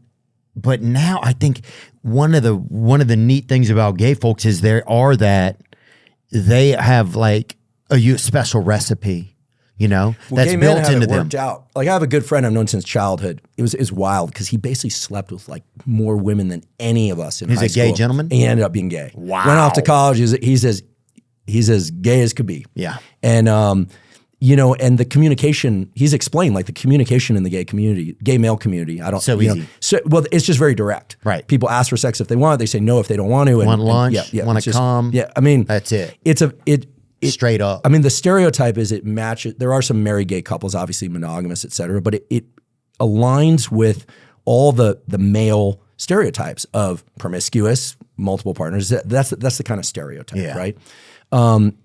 you know, Let's grill and cum. That'd be my team, dude. If you had a gay flag football team in college, dude, oh man, for the at the rec center, grill and cum. You want to hear some wild data on homosexuality and hormones? Okay, so years ago when I was a graduate student at Berkeley, I was part of a study, I wasn't the main author, that looked at finger length ratios and homosexuality in men and women and how much testosterone was in utero. Now, I don't want anyone to freak out and just start staring at their fingers, but because it has to be measured correctly. All right. So if you hold up your right hand, like I'm holding up my right hand, my ring finger here is a little bit longer than my pointer finger. Let me see. Which one's ring finger? Yeah. So turn it the other way around for me. Yeah. Okay. So your ring finger is a little bit longer than your pointer finger. Yeah. Okay. That is the typical heterosexual male pattern. Okay. Now, people are going to be like, this is bullshit. Listen, this has been replicated more than 5 times in humans. Okay. So on the right hand, and you don't know, sometimes they look a little more equal. But what is replicated? 5 generations? Yeah, 5 different studies have repeated this, and it holds up every single time. So, and if sometimes you have to measure from that first crease on the palm side. Oh, because it's But cheating. if we were to measure it, yeah. So this pointer finger is smaller than the ring finger. Okay, it's called the D2 to D4 ratio. Scientists are super nerdy. Okay, turns out that if you look at gay men that identify as gay, there are very few men that identify as bisexual, actually. But if you look at gay men, that difference is much more pronounced, much bigger. They have a hyper male pattern. Now, it can't be due to behavior, right? You could say, well, they're having sex with a lot more people. Sex increases testosterone. No, it's directly related to how much testosterone you were exposed to in utero when you were in your mommy's belly. Now, can you get exposed to testosterone in your mom's belly if someone ejaculates into the mom? That hasn't been looked at, but I don't think so. There's a lot to talk about here. Down? So yeah, you can put that hand down. So, put this one up. So gay men have a hyper male pattern. The index finger, the pointer finger tends to be relatively shorter than the ring finger. So the pointer finger is shorter than the ring finger. Yeah. The on the right hand. Good. On the the right right hand hand is where it's there you go. See, so yep. Yeah, there you Ooh, go. Okay. fuck. Okay. So My shit's close. no. It's a very small difference in everyone. But Okay. but in gay men, it tends to be much greater. Now, So in the gay man, the pointer finger is a little bit more shorter than the ring finger. correct. Wow. Correct. And we're not talking about absolute. We're talking Ooh, about that's gay. the ratio. Okay. Now check this out. Check it out.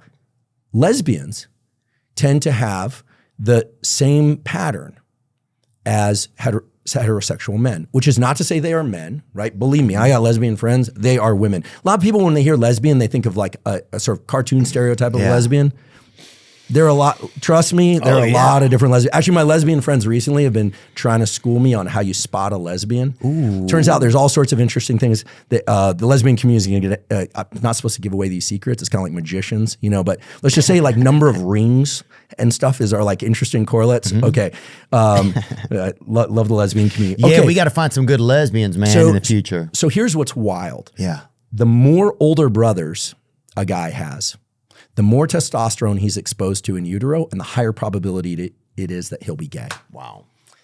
Now, that's not always the case. It doesn't mean you have 5 older brothers, you'll be gay, but much higher probability of being gay if you have more older brothers. With each older brother, the probability of a male baby growing up into a gay man increases significantly. Gosh. Okay, super interesting. Now, all of this is interesting because it shows that there's what we call organizational effects of hormones in utero. None of this can be because of behavior. In fact, these differences are present at birth. Okay. Okay. And then, of course, the question I asked when I was on the study is if I would chop off my index finger, does my testosterone go up? The answer is no.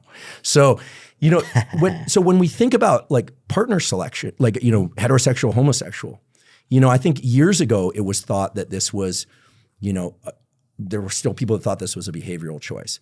Listen, newsflash, this is clearly a biological phenomenon. Okay. None of this, clearly, like, and I understand that, but there's of course also flexibility. You could imagine that some people, because of experience, decide that they're gonna, bat for the other team. Oh, for sure. A lot of my gay friends are like, it's not a choice, right? It's just like, it's who you are.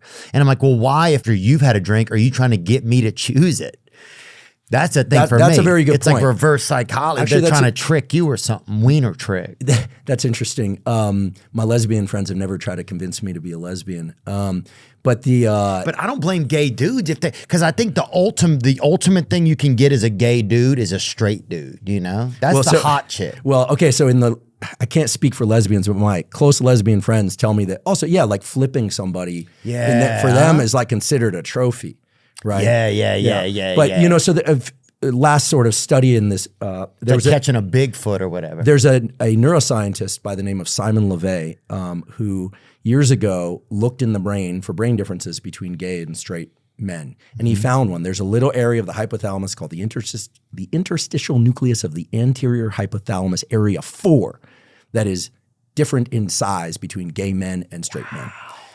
And you know, it's hard to argue that comes from behavior. It could have. The problem with that study is they got the brains from deceased AIDS patients, and AIDS is a known neurodegenerative condition. So, you know, there's no perfect study of any of this. I don't know how we got into this, but I think basically we're talking about lesbians are going to save us all. But, you know, one thing that I think is so important about the work you do, and seriously, one of the reasons I wanted to come here today is because you're normalizing conversations about addiction, porn, sex, intimacy. You know, you asked why, I think you answered your question earlier. Why is podcasting so big and important now? Because you're not going to get this kind of conversation on a legacy news channel. They're going to bring in somebody who's like the expert, and they're going to talk about things from the perspective of never having done them. They're not going to reveal anything about themselves. Yeah. And here we are kind of, you know, like, you know, brushing up against the barbed wire of some of these topics in an effort to really talk about them, because this is what a lot of people are struggling with. Yeah, some of that intimacy disorder stuff was a nightmare for me, because when I was in my 20s, I was so nervous around women that a lot of times I had erectile dysfunction, you know? Could you talk to your partner about it? Probably back then it was probably taboo, right? Oh, yeah. No, I think I just felt defeated, you know? It felt very much like, damn, something's wrong with me. I don't know what's wrong with me, you know? And it was like, I remember I had, it's funny because kind of with like my first girlfriend, I didn't really have it. And then it started to happen. And then the same thing happened with my second girlfriend. And then after that, once I kind of got into like age 23, or like 24, it was like a problem for a long time. So it was like a bug in your brain. Oh yeah. So once it was like, I knew it was there, then it was like always this thing. So oh, fuck, I can't even, I forgot about all these nightmare times where you'd be on a date and you'd be like, how's this date going? And then like, are we gonna get like intimate? Then what's gonna happen? And I would like, you know, I remember like, I would eat like, you know, those gas station wiener pills, like, you know, like Black Attack 40 work? or whatever. I've seen them on the counter. No, they don't work, dude. I think they're all just caffeine and stimulants, which can't be good. Can't be good. One of them I took, just zoom in on some of those. No, that's Dayquil. I mean, that's not going to help anybody.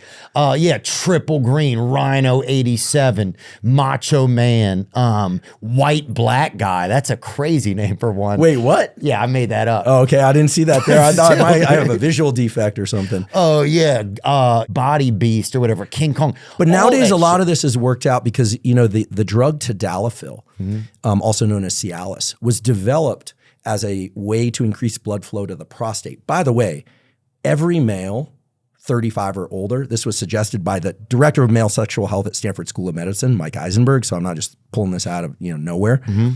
Every male 35 or older should probably be on a low dose, 2.5 to 5 milligrams of tadalafil in the evening. It's very inexpensive. It does require a prescription. Why? Because the prostate needs blood flow. And it also serves, it has this pro-erectile function, right? And of course, one has to do all the other things correctly. You got to be sleeping, exercising, et cetera. Also, a lot of guys think they should be doing Kegels, that thing where you're like, kind of tight. That actually will tighten your pelvic floor and block blood flow to the penis and make erection more difficult. I haven't been doing it. Yeah, so they did, a lot of this stuff wasn't taught.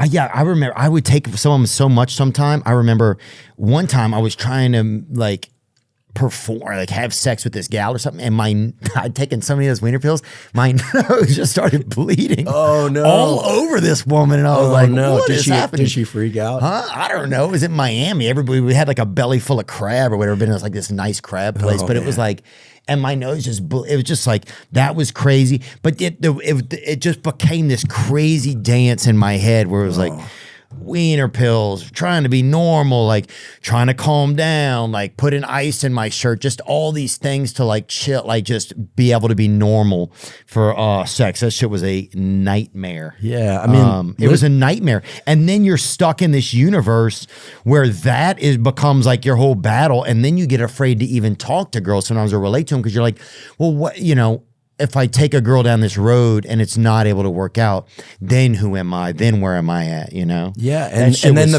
imagine that, but layered on top of that is the fear of being shamed by. Listen, I don't know that I'm just going to bring it up. I don't know the specifics, but I remember hearing a few years ago there was a comedian who was like shamed for being bad in bed or something. Mm-hmm. Was this like, and that was one of the first kind of, he was kind of canceled for being bad in bed. Wasn't that? That was, I don't know. All right. Well, and listen, if there was like coercive stuff or whatever, I don't know, but I wasn't there, obviously didn't read the article either. But I think, you layer on top the fear of being shamed, right?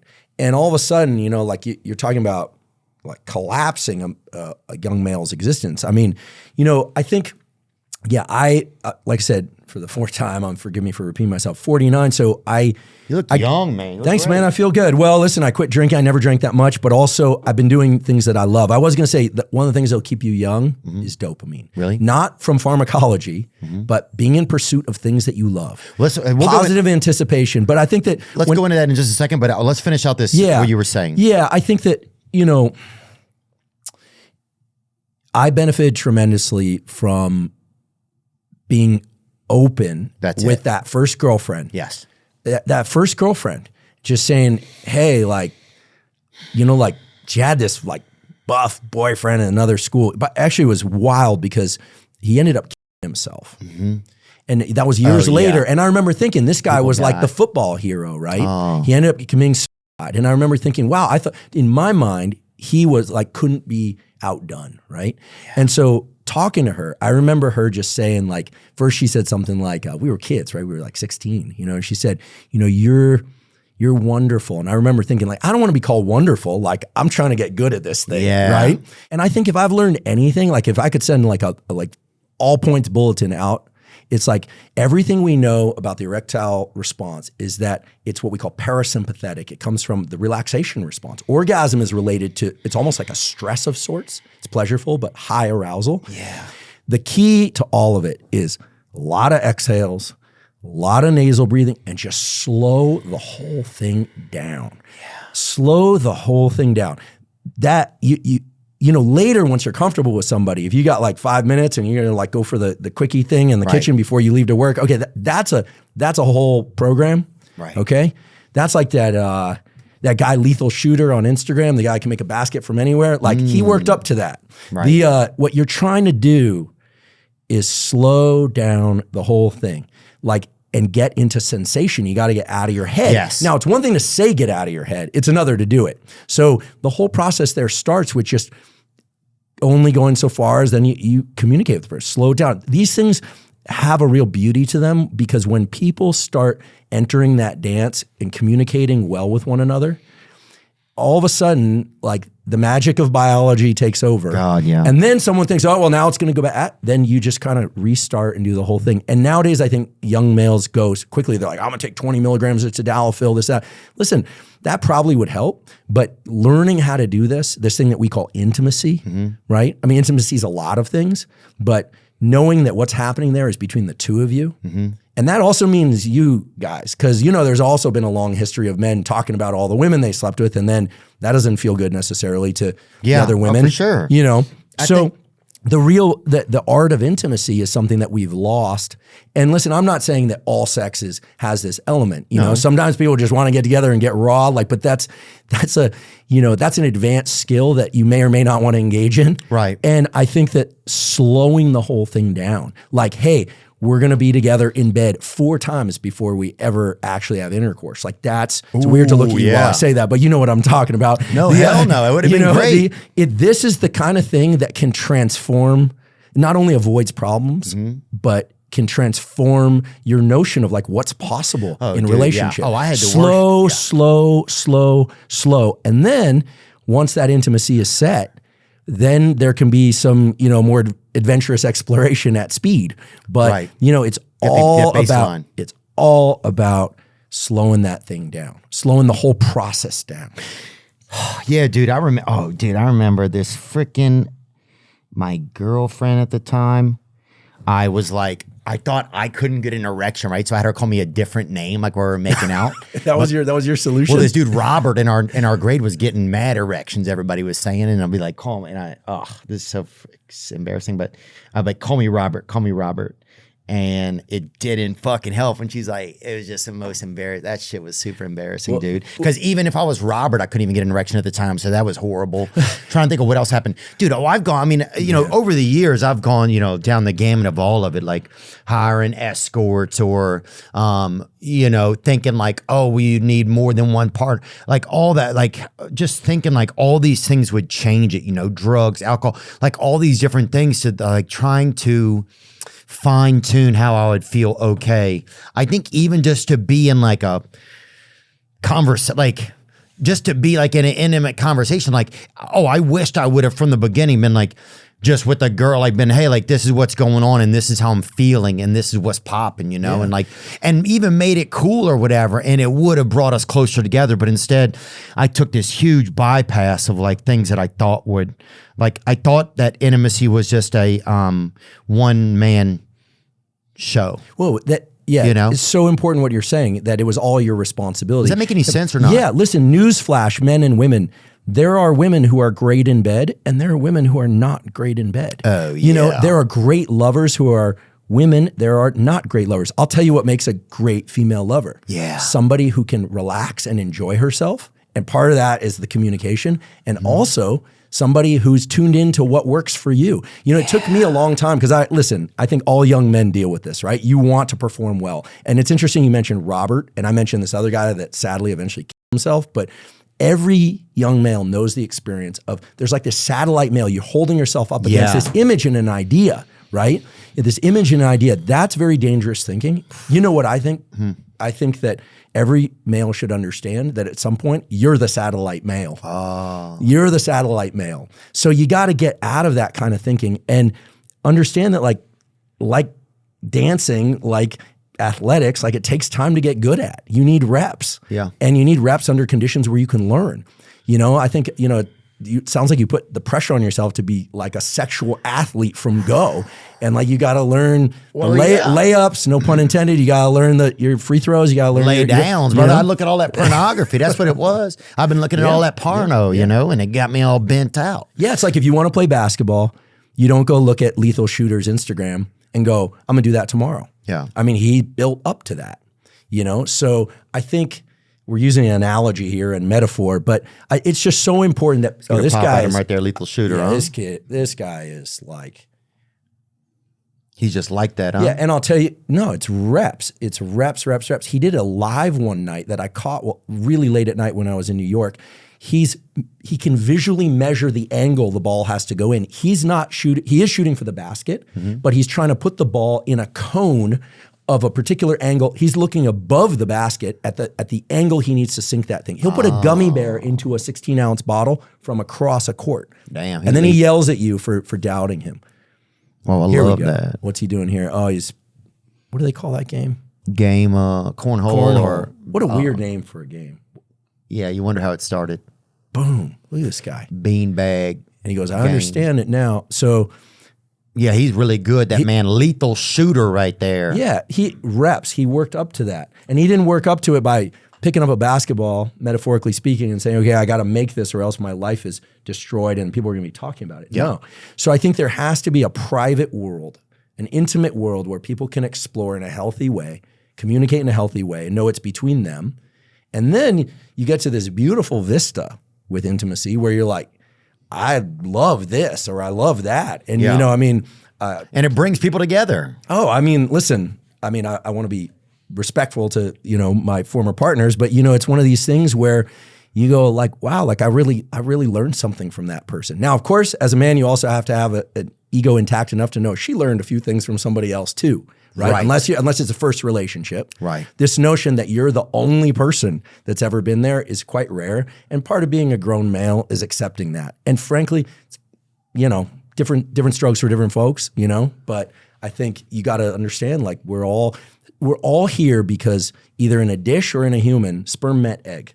Okay, this drive that's dopamine driven and to reproduce and sex, the reason those things are so closely woven and that drives so much of culture and behavior and shame and addiction and pleasure and all this stuff is because it's why we're here. Like, right. This is everything. And now Elon and other people are talking about how the replacement rate for humans is way, way down because we have birth control and people aren't having sex as much. I mean, it is possible that humans fail to replace themselves as a species, and then you got guys like him who are trying to make up for that deficit. Oh yeah, he's popping off, dude. He's got like 14 kids or something? He'll knock up a fucking parking meter, that dude. He don't give a damn, boy. He's the only dude who put, he'll get it. I want to pivot a little bit. I saw we're starting to see stuff, like I've been noticing recently these articles about measles. Have you seen this stuff hitting the airwaves? Is that realistic? It just starts to seem, if you can see one of them, Nick, and bring it up. Person may have spread measles at Shakira concert in MetLife Stadium, health officials say, right? This just seems like a person who attended a Shakira concert at MetLife Stadium on May 15th was infected with measles and may have spread the highly contagious virus at the event, health officials say. This almost reads like the beginning of a movie, right? Yeah. Like highly contagious, infected, spread at a concert. So it makes it super scary, right? All the viruses tend to spread more quickly indoors. Measles can live in an airspace for up to 2 hours and is highly transmissible, especially amongst the unvaccinated. So this is an article. What's this in? This is NorthJersey.com, which is owned by USA Today. Okay. Conventional media. So I'm just like, what is going on here? Are they just trying to see another thing that will stick to society? What do you, as a scientist, what do you even think when you read something like this? Okay. Super important, specific and general question you're asking. First question as a scientist I would ask is, what was the frequency of people with measles coming into the hospital before there was a focus on measles? Got it. Like 2 years ago, before the discussion about measles and vaccines was as prominent, at least measles vaccines, right? Back then it was all about COVID vaccines. But so I'd say if we were to look in the medical history, because hospitals keep records, this was in East Rutherford. Okay, so in New Jersey, I have relatives in New Jersey. How many measles cases were identified in the last 10 years? Right. And what percentage of those reported having been in a public place prior? That's what I'd want to know, because that will tell you whether or not this is the media amplifying. Here we go. Texas outbreak drives up early U.S. measles cases in early 2025. Number of measles cases reported in the U.S. per year. Yeah, well, we hear about these things like bird flu. Remember a few years back, it was monkeypox? Yeah. Monkeypox. We don't hear about monkeypox anymore. That was like, monkeypox is coming for us. Yeah, every couple of months, there's something that pops off like this. Every few months, it's like hoof mouth syndrome or canary baby, There are cases of measles that can be very times. detrimental, but there's an episode of the Brady Bunch. Do you remember this episode of the Brady Bunch? Where they all get measles, and then at the end, Alice walks in and she's got the spots and she goes, I've got measles too. When I was a kid, I had the chicken pox. Now, I'm not trying to make light of the measles, right? No. Like any infectious disease, there's inflammation of the body and brain. There are cases where these diseases cause serious long-term effects. And then there are cases where it has less of an effect. The most important thing to understand for me would be, what are the real statistics of, like, is measles becoming more frequent? Is that tied to this shift? Because let's face it, regardless of where you stand on the issue of vaccination, people are now taking a look again at vaccination. The vaccine schedules have expanded, right? I'm part of the medical community. I'm an employee at Stanford School of Medicine. And I would say I fall more, just full disclosure, into the more conventional standpoint of this. I want to be really clear because I do believe that there are certain vaccinations that are highly beneficial. I also think there are a number of vaccinations that, for public health reasons, should be explored further, if for no other reason to discover that, yes, we were right, or no, we were wrong. It's just critically important. I mean, I think any self-respecting scientist would say, those are the data, let's look again. Now, there's this real twist in the data around the autism vaccine thing that's really unfortunate. And this is one of the reasons why this is such a hot button issue, is that the guy, Andrew Wakefield, who originally tried to tie the vaccine to autism, he was found guilty of fraud. Okay, now I wasn't involved in the papers or the case, but like that puts a twist in everything. Because did he go to jail? I believe he did, or he at least lost his medical license. Okay, there have been other instances, of scientific fraud, but that one in particular caused the entire field to assume he was completely wrong about everything. And now there are folks like Robert Kennedy, who is, like him or not, is our head of HHS. Okay, I actually know Robert. I actually am going to host Jay Bhattacharya, who is my colleague at Stanford, he's the head of NIH.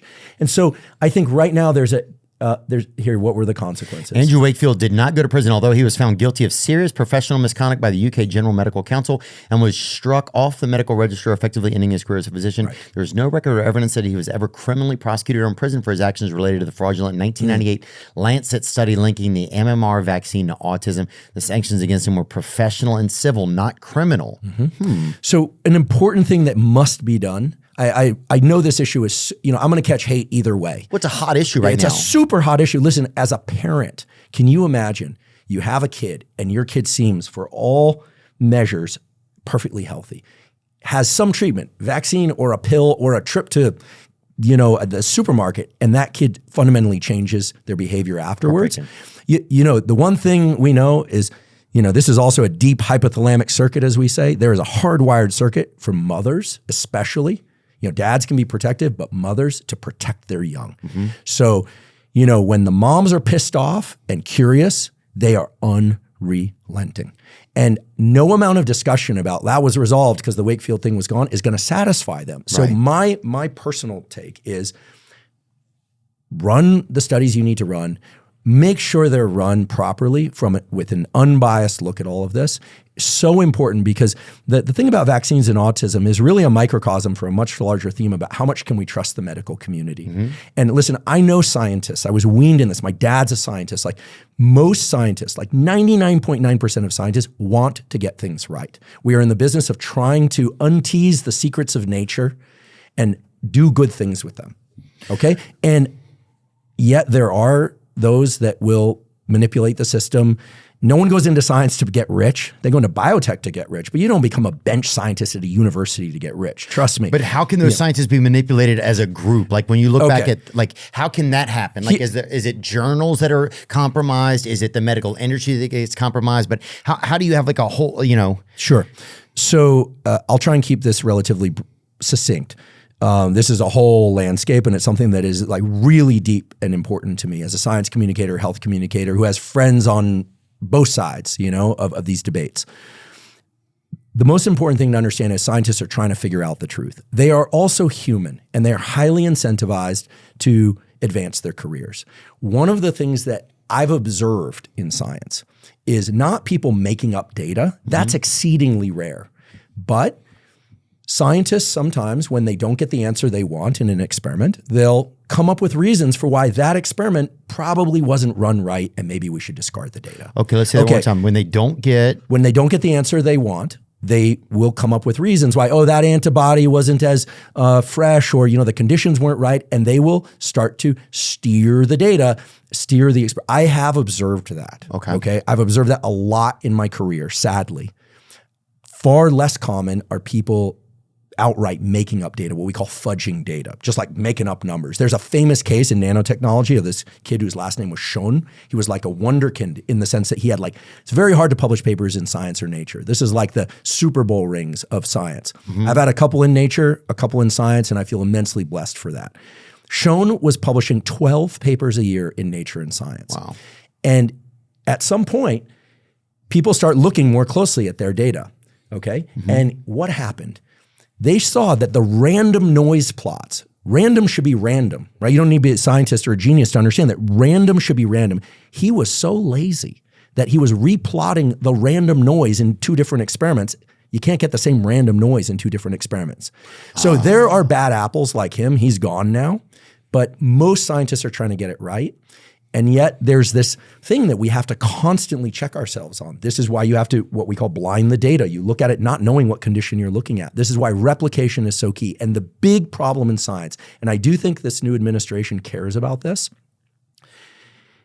it's hard to get a job as a professor for replicating work. Everyone wants to see the new thing. So a PhD student comes into my lab, they want to study something. We rarely say, oh, let's go do what someone else did, make sure they're right. No, you pick something new. So a lot of mistakes of past get kind of baked into the field. And this is what happened in the Alzheimer's field.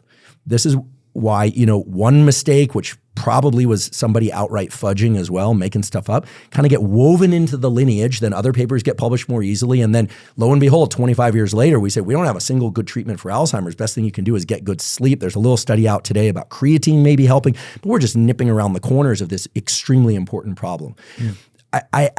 I must say, and this is not for political correctness, listen, I'm a tenured professor at Stanford, so I don't have to worry about quote unquote losing my job. I mean, there are ways you can lose your job even with tenure, but I just want to say, with all the bad things about science, the Wakefield thing, the Alzheimer's thing, the replication crisis, the lack of incentive for people to replicate work, I do have to say something very important.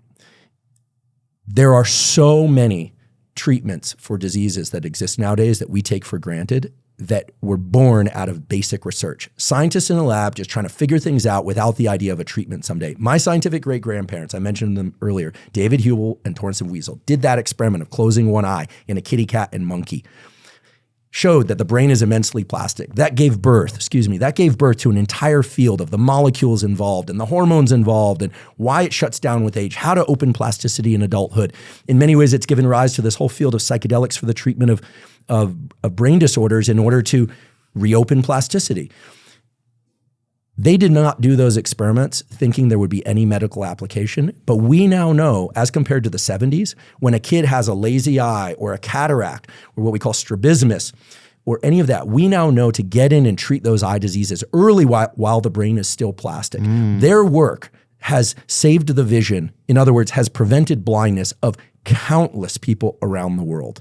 And there's this whole initiative in places overseas to remove cataracts, save vision. So I can give you I can give you thousands of examples of that. Immunotherapies for cancer, neuroplasticity, the incredible work being done on psilocybin for depression, MDMA, which hopefully will be approved by the FDA soon for the treatment of PTSD. Incredible 70% remission rates. The understanding of that drug, methylene dioxy, methamphetamine, it's methamphetamine with a little twist, okay? The understanding of that was born out of serious scientists slaving away in their labs for very little pay because they love discovery. And I'm not saying that to just, kind of say, oh, all scientists are great, but I think we have to be very careful. The replication crisis is real. We need to take another look at all issues related to public health. You can tell I'm very passionate about this. Yeah. I text Bobby all the time. Yeah. I'm like, listen, Bobby. man, we got to look at this. And you know what? We can't allow ourselves to go too far in one direction or the other. I say, let's not waste any time. Let's take a look at all these vaccines again in great controlled studies. What do we lose by looking at them? Nothing. But I'll tell you, to say what I'm saying here, like this will be cut and clipped and contorted. I'm just going to come out with it. Trad media's, the moment I started showing up on Rogan, and listen, I think Joe Rogan has done tremendous amount of good for science communication. Matt Walker, me, David Sinclair, other people on there, physicists, but then the adjacency to anyone who's asking these larger questions puts you in the bullseye of, Andrew's a science denier, flat earth or whatever. No, I believe that any solid field should be subject to self-scrutiny and outside scrutiny. Yeah. And this is why, listen, I've published a number of papers and I always say, listen, I'm happy to be wrong for the right reasons. Like we were trying our damnedest to get it right. You can't be wrong for the wrong reasons, like making shit up. You make a mistake, you correct yourself. It's called being an adult. And you can tell that this gets my energy going because I will tell you, I am very concerned about the future of science in this country either way, because we've got to split right down the middle. And there's all this finger pointing. And somebody, hopefully Jay Bhattacharya, our new director of the NIH, God willing, He's going to bridge this gap. I'm trying to do what I can behind the scenes to really get people talking, because there's so much shit talking behind the, I hate them and I hate them. But listen, we all got to live in this world. Forgive me for going on a monologue. No, I don't care. But I'm telling you, I'm glad. We need to take a hard look at ourselves, and we really, really need to, whatever we explore, we need to explore it properly. But scientists are good people, man. And I don't make my living doing science anymore. So I can say that with no bias. They're good people, 99.9% of them. And then and those bad apples, excuse my language, but fuck them. Oh, for sure, fuck them. Well, because they ruin it all for everybody. Oh, yeah. Well, and it also leads to impairment. It leads to disease. It leads to, atrocities that happen to people, and it's usually for the sake of profit. Do you believe that big pharma would lobby against certain tests being done, or residual testing, re-examination of past findings, et cetera, in order to keep things a certain way? Okay, so does that make sense? Yeah, absolutely. So 2 things about big pharma. First of all, I don't have any direct links to big pharma. People think because I'm at Stanford, I've been accused of being part of MK Ultra. Yeah. I don't even know what that is, but sounds scary. Oh, I don't know, dude. What's MK Ultra? Jets fucking lost. I've been told I'm a CIA plant. MK Ultra. I mean, this stuff is crazy. Oh, dude, somebody told me I went to the Middle East or something. Somebody said I was working for something, Bangladesh or something. I was like, dude, I've never had anybody ask me to do anything. I wasn't even born. I was born in 75. Yeah, well. So big pharma, look, they're a business, okay? So there are drugs like SSRIs, which we will say have been not so helpful for the treatment of depression for most people. But guess what? SSRIs are tremendously helpful for people with OCD. Real OCD is a condition where the compulsion, the behavior, makes the obsession worse. Imagine a mosquito bite. Every time you scratch it, it itches worse and worse and worse. Destroys lives. SSRIs have helped those people a lot. The drug companies are highly incentivized to keep drugs out of generic so that the prices come down. They do a game. I know this because I was involved in exploring drugs for eye disease years ago, and I would learn from these companies. If you can have a drug that goes through all the research and development, costs millions of dollars, and then is used, say, for the treatment of a heart condition, if you can bypass the need to do all the safety studies because you discovered that drug is now also useful for, say, preserving vision in macular degeneration or glaucoma or diabetes, whatever, you save yourself a lot of money. Same drug, you maintain the patent, and you can't have generic competitors. So drug companies, I don't think people talk about this enough, are highly incentivized to not discover new drugs, but rather to continue with the same drugs and find new uses for the same drugs. Wow. That's rarely talked about. That's a serious problem. The other thing about drug companies because the negative side effect of that is what? That something gets kind of shoehorned in and working for something, but the very expensive drugs for everybody. Because if you look at the difference between there are these new sleep medications called the DORAs. They shut down the wakefulness system as opposed to making you sleepy. They have a lot less abuse potential. They're like $300 a month. And as long as they can maintain the patent on that, there won't be the generic version because it probably costs, the profit margins on these things are huge because they're trying to cover the research and development they did. So that's just one example. But the drug companies are incentivized. Yeah, the DORAs.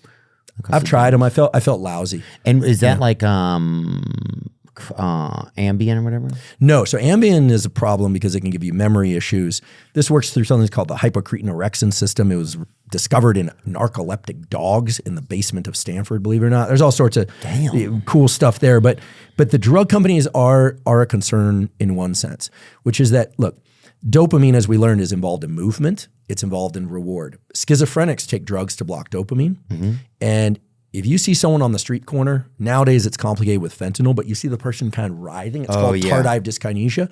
That's because those drugs, the neuroleptics, as we call them, reduce the auditory hallucinations. They relieve a lot of those symptoms of schizophrenia, but it also hits dopamine in the spinal system, the motor system, and then they have these motor side effects. So the problem is most pharmaceuticals have side effects because most chemicals like dopamine, serotonin, acetylcholine, they're in multiple places in the brain, not just the area that you're concerned about repairing.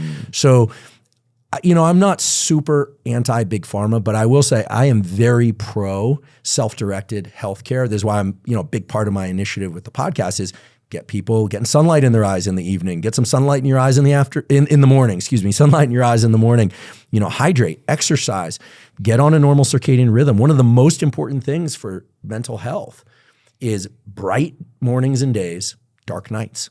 And how do you get on that circadian rhythm, man? That's something that I've struggled with. I think my circadian rhythm is, God, I'm going to turn into a cicada. Well, we got to get you some of the red lens glasses. I'm not doing a promotional here, but getting the screens dim or wearing red lens glasses in the evening to block the blue and green lights. But how to even set up a circadian rhythm? Well, bright light in the morning. If you wake up and the sun's out, get outside, take that brimmed hat off, take the sunglasses off, look in the direction of the sun.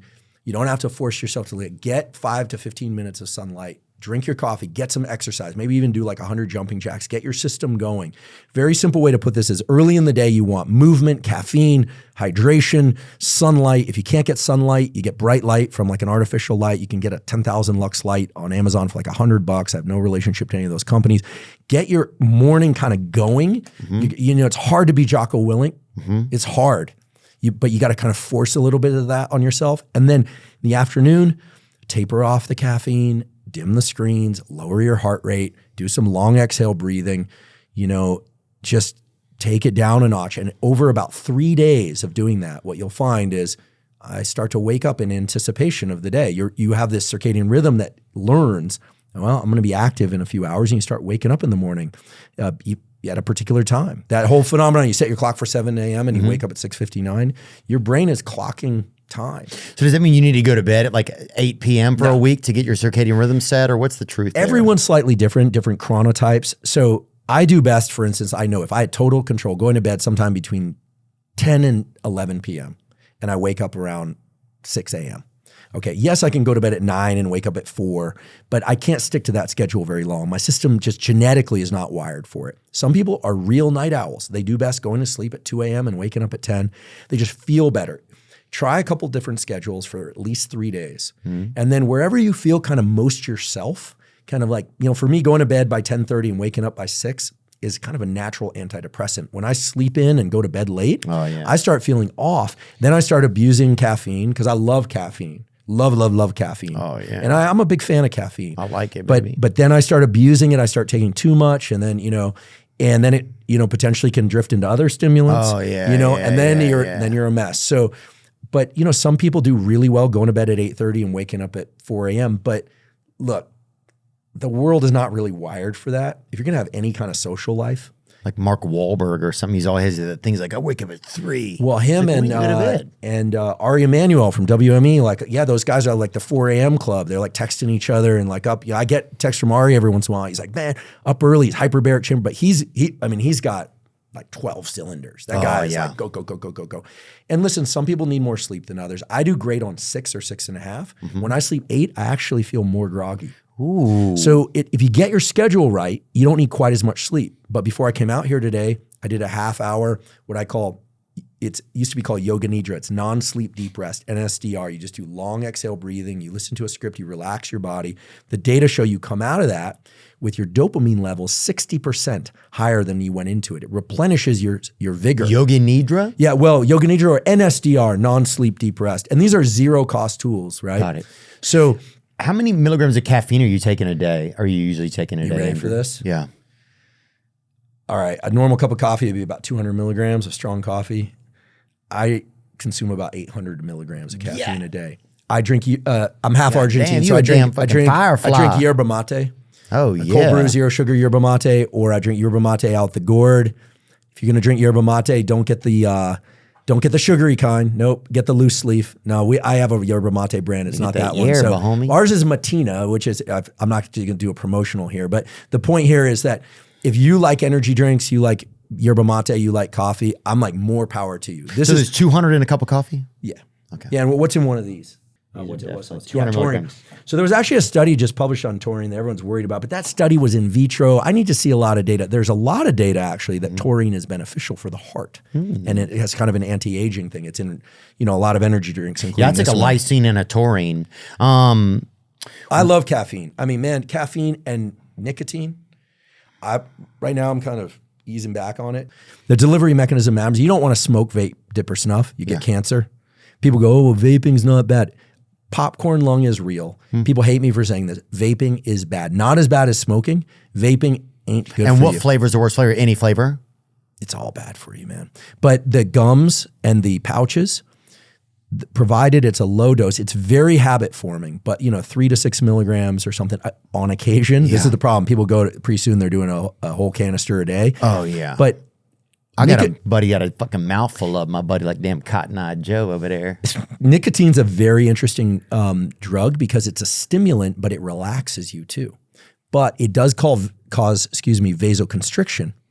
And that's not good for all the stuff we were talking about earlier. No. You want blood flow to the brain and to your extremities, And so some nicotine early in the day, little bit, no big deal with caffeine to get work done. Remember, effort that precedes dopamine in constructive areas of life, writing, comedy, podcasting, school, sports, socializing in healthy ways. Like this is good. Can you get just as much dopamine from doing those positive things as you can from doing things that we would consider, that sometimes add a level of disappointment or shame? And maybe shame is not the word I want to use. But. Yes, you can. It just, you need to be more determined and focused on it.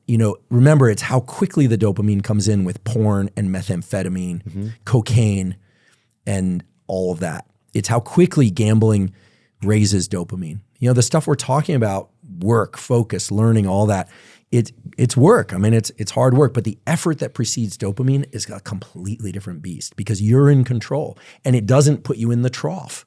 But I did see I guess we don't call them tweets now. What do we call them? On X, some guy made $1 billion and a couple weeks later he said, I don't know what's going on, but I feel like I'm suicidally depressed. And I just said, that's dopamine. He got the reward. And what he misses is the hunt. You have to stay in the hunt. This is like the will to live is the hunt for new things. The will to live. 31-year-old guy who sells his startup for 100 million shares, why he is depressed and how to think about your career and life. I sold my company, MVMT. I know that company. They made watches, right? A few years ago for a lot of money and thought all my problems would be solved. I made my life really cushy and comfortable. I optimize for being as stress-free as possible. I play video games when I want. I wake up when I want and really have no reason to get out of bed if I don't want to. I always thought this was a dream and that I'd be happy forever. I realize I'm in an incredibly unique situation and wanted to share some things I've learned and am still working through. I mean, for you, and forgive me, I've been monologuing a bit because I just want to make sure I blast through some of this info that hopefully people can make to use. Talk about it again, too. But I, for you, right, you've got the podcast. You do your comedy tours. I'm not a comedian, but I love going to see live comedy. Oh yeah, it's fun. And I just have to imagine that staying busy in pursuit has got to be super important to your overall well-being. Well, it's funny you say it. I think it's like, yeah, I didn't know that I liked to work really. I mean, I knew that I was persistent maybe and I liked comedy, but then like as other things have started to arise and like learning the podcast and then you're running a business and then, I like to work. I really enjoy it. I think I'm probably competitive in some ways. Do you have I'm not going to ask you to tell us, but do you have a couple of comedians in your mind that like, you're like, I can best that, or is it besting against yourself? Oh no, I think it's just, can you still make yourself laugh? That's my thing. What's your writing? I'm very curious about this. What's your writing process? Oh, I'll talk to somebody. Usually I'm trying to talk with a gal and entertain her, or talk with one of my buddies and entertain them. And there's something that'll get said that's just kind of like, oh, that's perfect, man. So that's kind of how I'll do it. And then I'll put it on a stage from there, and I'll record my sets and I've started to put some of them into like Chat GPT or AI so it can like show me what was new during this one or the last one and learn little intricacies and things like that, things that worked and things that changed. Do you get ideas in your dreams? Do you ever wake up laughing? Ayahuasca, I've gotten ideas. I got like some good bits. How often are you doing ayahuasca? Maybe every 18 months. I'm kind of due again to do something like that. I want to talk to this guy, Brian Hubbard, I believe is his name, who does the Ibogaine. He talks about Ibogaine. I can't take any credit for that project, but my colleague at Stanford, Nolan Williams, triple board certified psychiatrist and neurologist, he's the one running the brain imaging of the veterans that Brian has been bringing down to Mexico to do the Ibogaine DMT work. Wow. And Nolan has discovered there are these changes in brain areas like the insula, which are involved in kind of self-reflection, self-body relationship, all sorts of things. The data from those studies are incredible. I mean, these tier 1 operators, which is code for have to be ready in 24 hours to go overseas and killer, high risk, high consequence work. The number of those guys I've talked to that were dependent on alcohol, drugs, and other substances that go down there and do it once or twice and never even feel the desire to use again is just striking. Yeah, the Ibogaine sounds amazing. I also hear it's terrifying. A couple of those guys told me, and they have a high bar for this. A couple of those guys have told me it is the most terrifying experience of their entire life. What? But also brought them the most amount of peace. Well, it's a 22-hour psychedelic journey, followed by DMT. Are you asleep during it? Or No, you're awake. And what I hear is that you don't hallucinate when your eyes are open, but when you close your eyes, you get high definition recall of previous experiences, but you have agency. You can act differently in there and rewire. I've never done it. I'm very curious to do. I've never done ayahuasca. I have had some incredibly beneficial clinical experiences with MDMA and with psilocybin. And it's just complete. I don't encourage kids to do it, but you need a really good practitioner. You have to find a way to do it legally, and there are ways. There's a lot of it is a game changer. A lot of bootleg stuff going on out there, but I do think that it's like getting back to nature, getting back to the roots, and literally you're getting back to the roots of like what can reorganize. I think the nature inside of us, it gets so rattled by us maneuvering it and existing in the world. I don't know how we manage to damage our own nature so much over time. Well, maybe it's instead of saying lesbians will save us all, it's lesbians and psychedelics will save us all. That's kind of my new campaign. Dude, look at this guy right here. Yeah, that's Rick Rubin. What I was saying earlier. That's me when it comes to being able to see clearly along certain dimensions of life. But that's when you come to rely on good friends and you do your work, your inner journey work, and figure it out. Yeah, I think it's fascinating, and I think just the fact that we can I get a copy of that? This thing is awesome, man. How'd y'all get that? Just ChatGPT. Oh, it's so great. Cock a monkey blindfolded on LSD. Yeah. Sometimes I've looked at decisions I've made in my life and go, I pretty much had the clarity that guy right there had. Yeah. And but in other areas of my life, like the decision to go into skateboarding and leave, the decision to pursue science and then podcasting, and my life's a dream, man. Yeah. Like I can't tell you, people will think I'm just trying to puff you up, but like to be sitting here talking to you, I'm a fan. To be able to explore ideas and to learn from such a diverse array of people. Like I love talking to scientists, but I love talking to comedians and creatives, and like my childhood hero became one of my best friends because he heard the podcast and really? Yeah. It's kind of embarrassing to say, but Tim Armstrong, the singer for Rancid and the Transplants, he has that band with Rob Aston and Travis Barker. Tim's like my hero, and we've become very good friends. He's a real life poet. He's an incredible musician. He's produced a ton of music for others. He's a very, soft spoken. He's a true music producer and performer. That's fascinating. And he's one of my best friends. That's like me and David Spade. I just can't even believe that we're buddies and that I get to ask him about stuff or even listen to him tell jokes over dinner.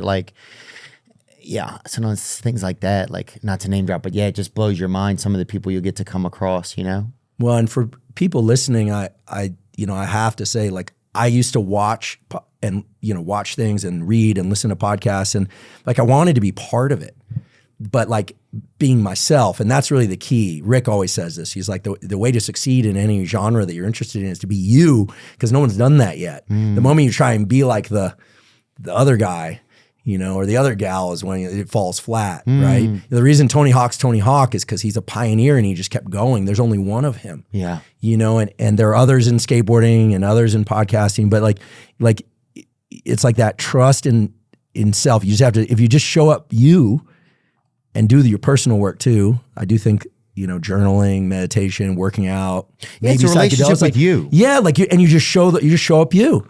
Yeah. So I think we got the answer to your initial question. Why is podcasting what it is because we just show up. We didn't have a template. There's no script, nothing. We just show up. Just a couple guys in their closets, man. Yeah, we're talking about finger lengths and lesbians and monkeys on LSD and measles vaccine and some of the biggest issues in public health. And your name was mentioned in a moment of praise at the inauguration of the President of the United States. Yeah, that's crazy. We are living, I don't think we're living in a simulation. I think what's so freaking awesome about this life is it's real. Not that it's fake. It's all the shit that's real that blows my mind. And just, I think what you can be called upon to be a part of, and taking agency, having some more agency. The biggest thing I notice in my life is, how do I get to know myself better and get to utilize myself better? And not just for me, but for and really to listen to God better. How do I learn to have a relationship with something that's bigger than me so that I can get better direction, and better peace at times? Because God's not just there for direction, I believe that he's also there for reflection and for rest, and just to be able to, I don't know. Do you pray every day? I pray every day. Yeah. Me too. I'm a scientist, but I'm a believer. I've always believed in God, and I used to hide praying because I grew up in a complicated home religiously. We've got a real mixed family, but also like the attitudes about religion, very mixed. Some very positive, some not positive. But a few years ago, a friend of mine who was a former Tier 1 operator and he's run some of my security stuff, he encouraged me to start reading the Bible. And I was like, wow, there's so much wisdom here.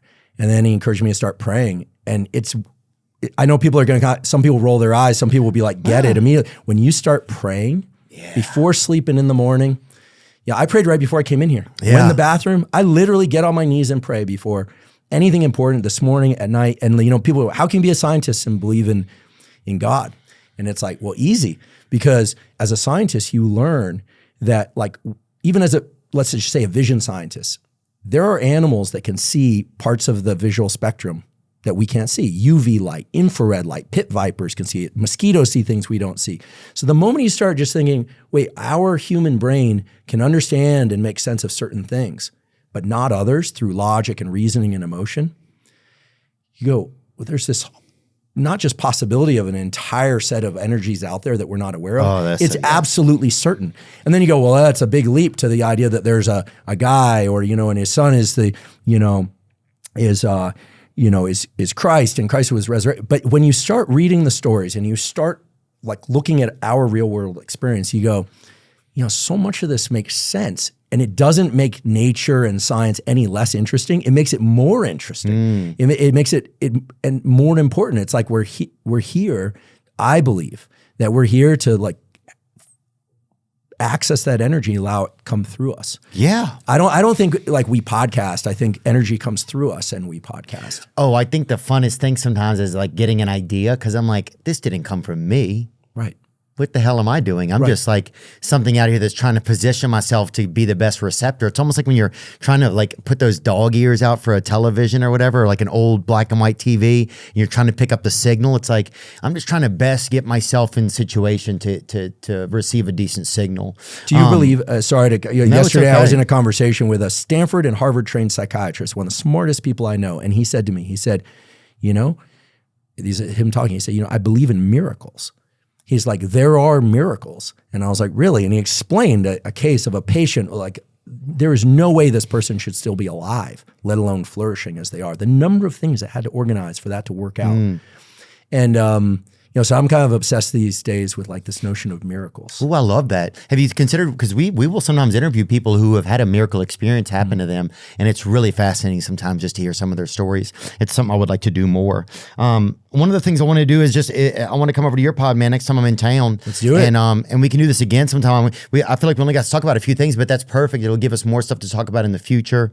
And just thank you, Andrew, for just being a good voice. You have a lot to say, and you share information well. And it's I think we're at a time where people just need to have information that isn't compromised by a bank or an advertiser that's telling someone they have to speak a certain way, unless it's an advertisement where you're reading for Tecovas or for Liquid IV or something, But thank you for all your commitment to sharing information with us, man. Thank you. Yeah, and thanks for spending time with us today. Yeah, thanks for having me on. And I want to say, the universal love that I see out there for you is not a coincidence. It's so interesting. People can't put you in a box, and I love that, because there's so much pressure to put people in a box. Yeah, and people really feel your heart in everything you do. And in part it's the vulnerability. It's also when you say the hell with that and really stretch your wings, the way you've developed this incredible expertise at the various things you do, comedy and others. So, I'm very grateful to be here today. I'm a fan, and you just have the love of so many people, and it's not an accident, man. You're a real leader, and I appreciate you. That's very nice of you to say, man. I appreciate it. Thank you very much. That's a very thoughtful thing to say. And yeah, thank you for being here today. And I'll look forward to seeing you out in Malibu. Yeah, let's do it again on the HLP. Amen. Now I'm just floating on the breeze, and I feel I'm falling like these leaves. I must be cornerstone. Oh, but when I reach that ground, I'll share this peace of mind I found. I can feel it in my bones, but it's gonna take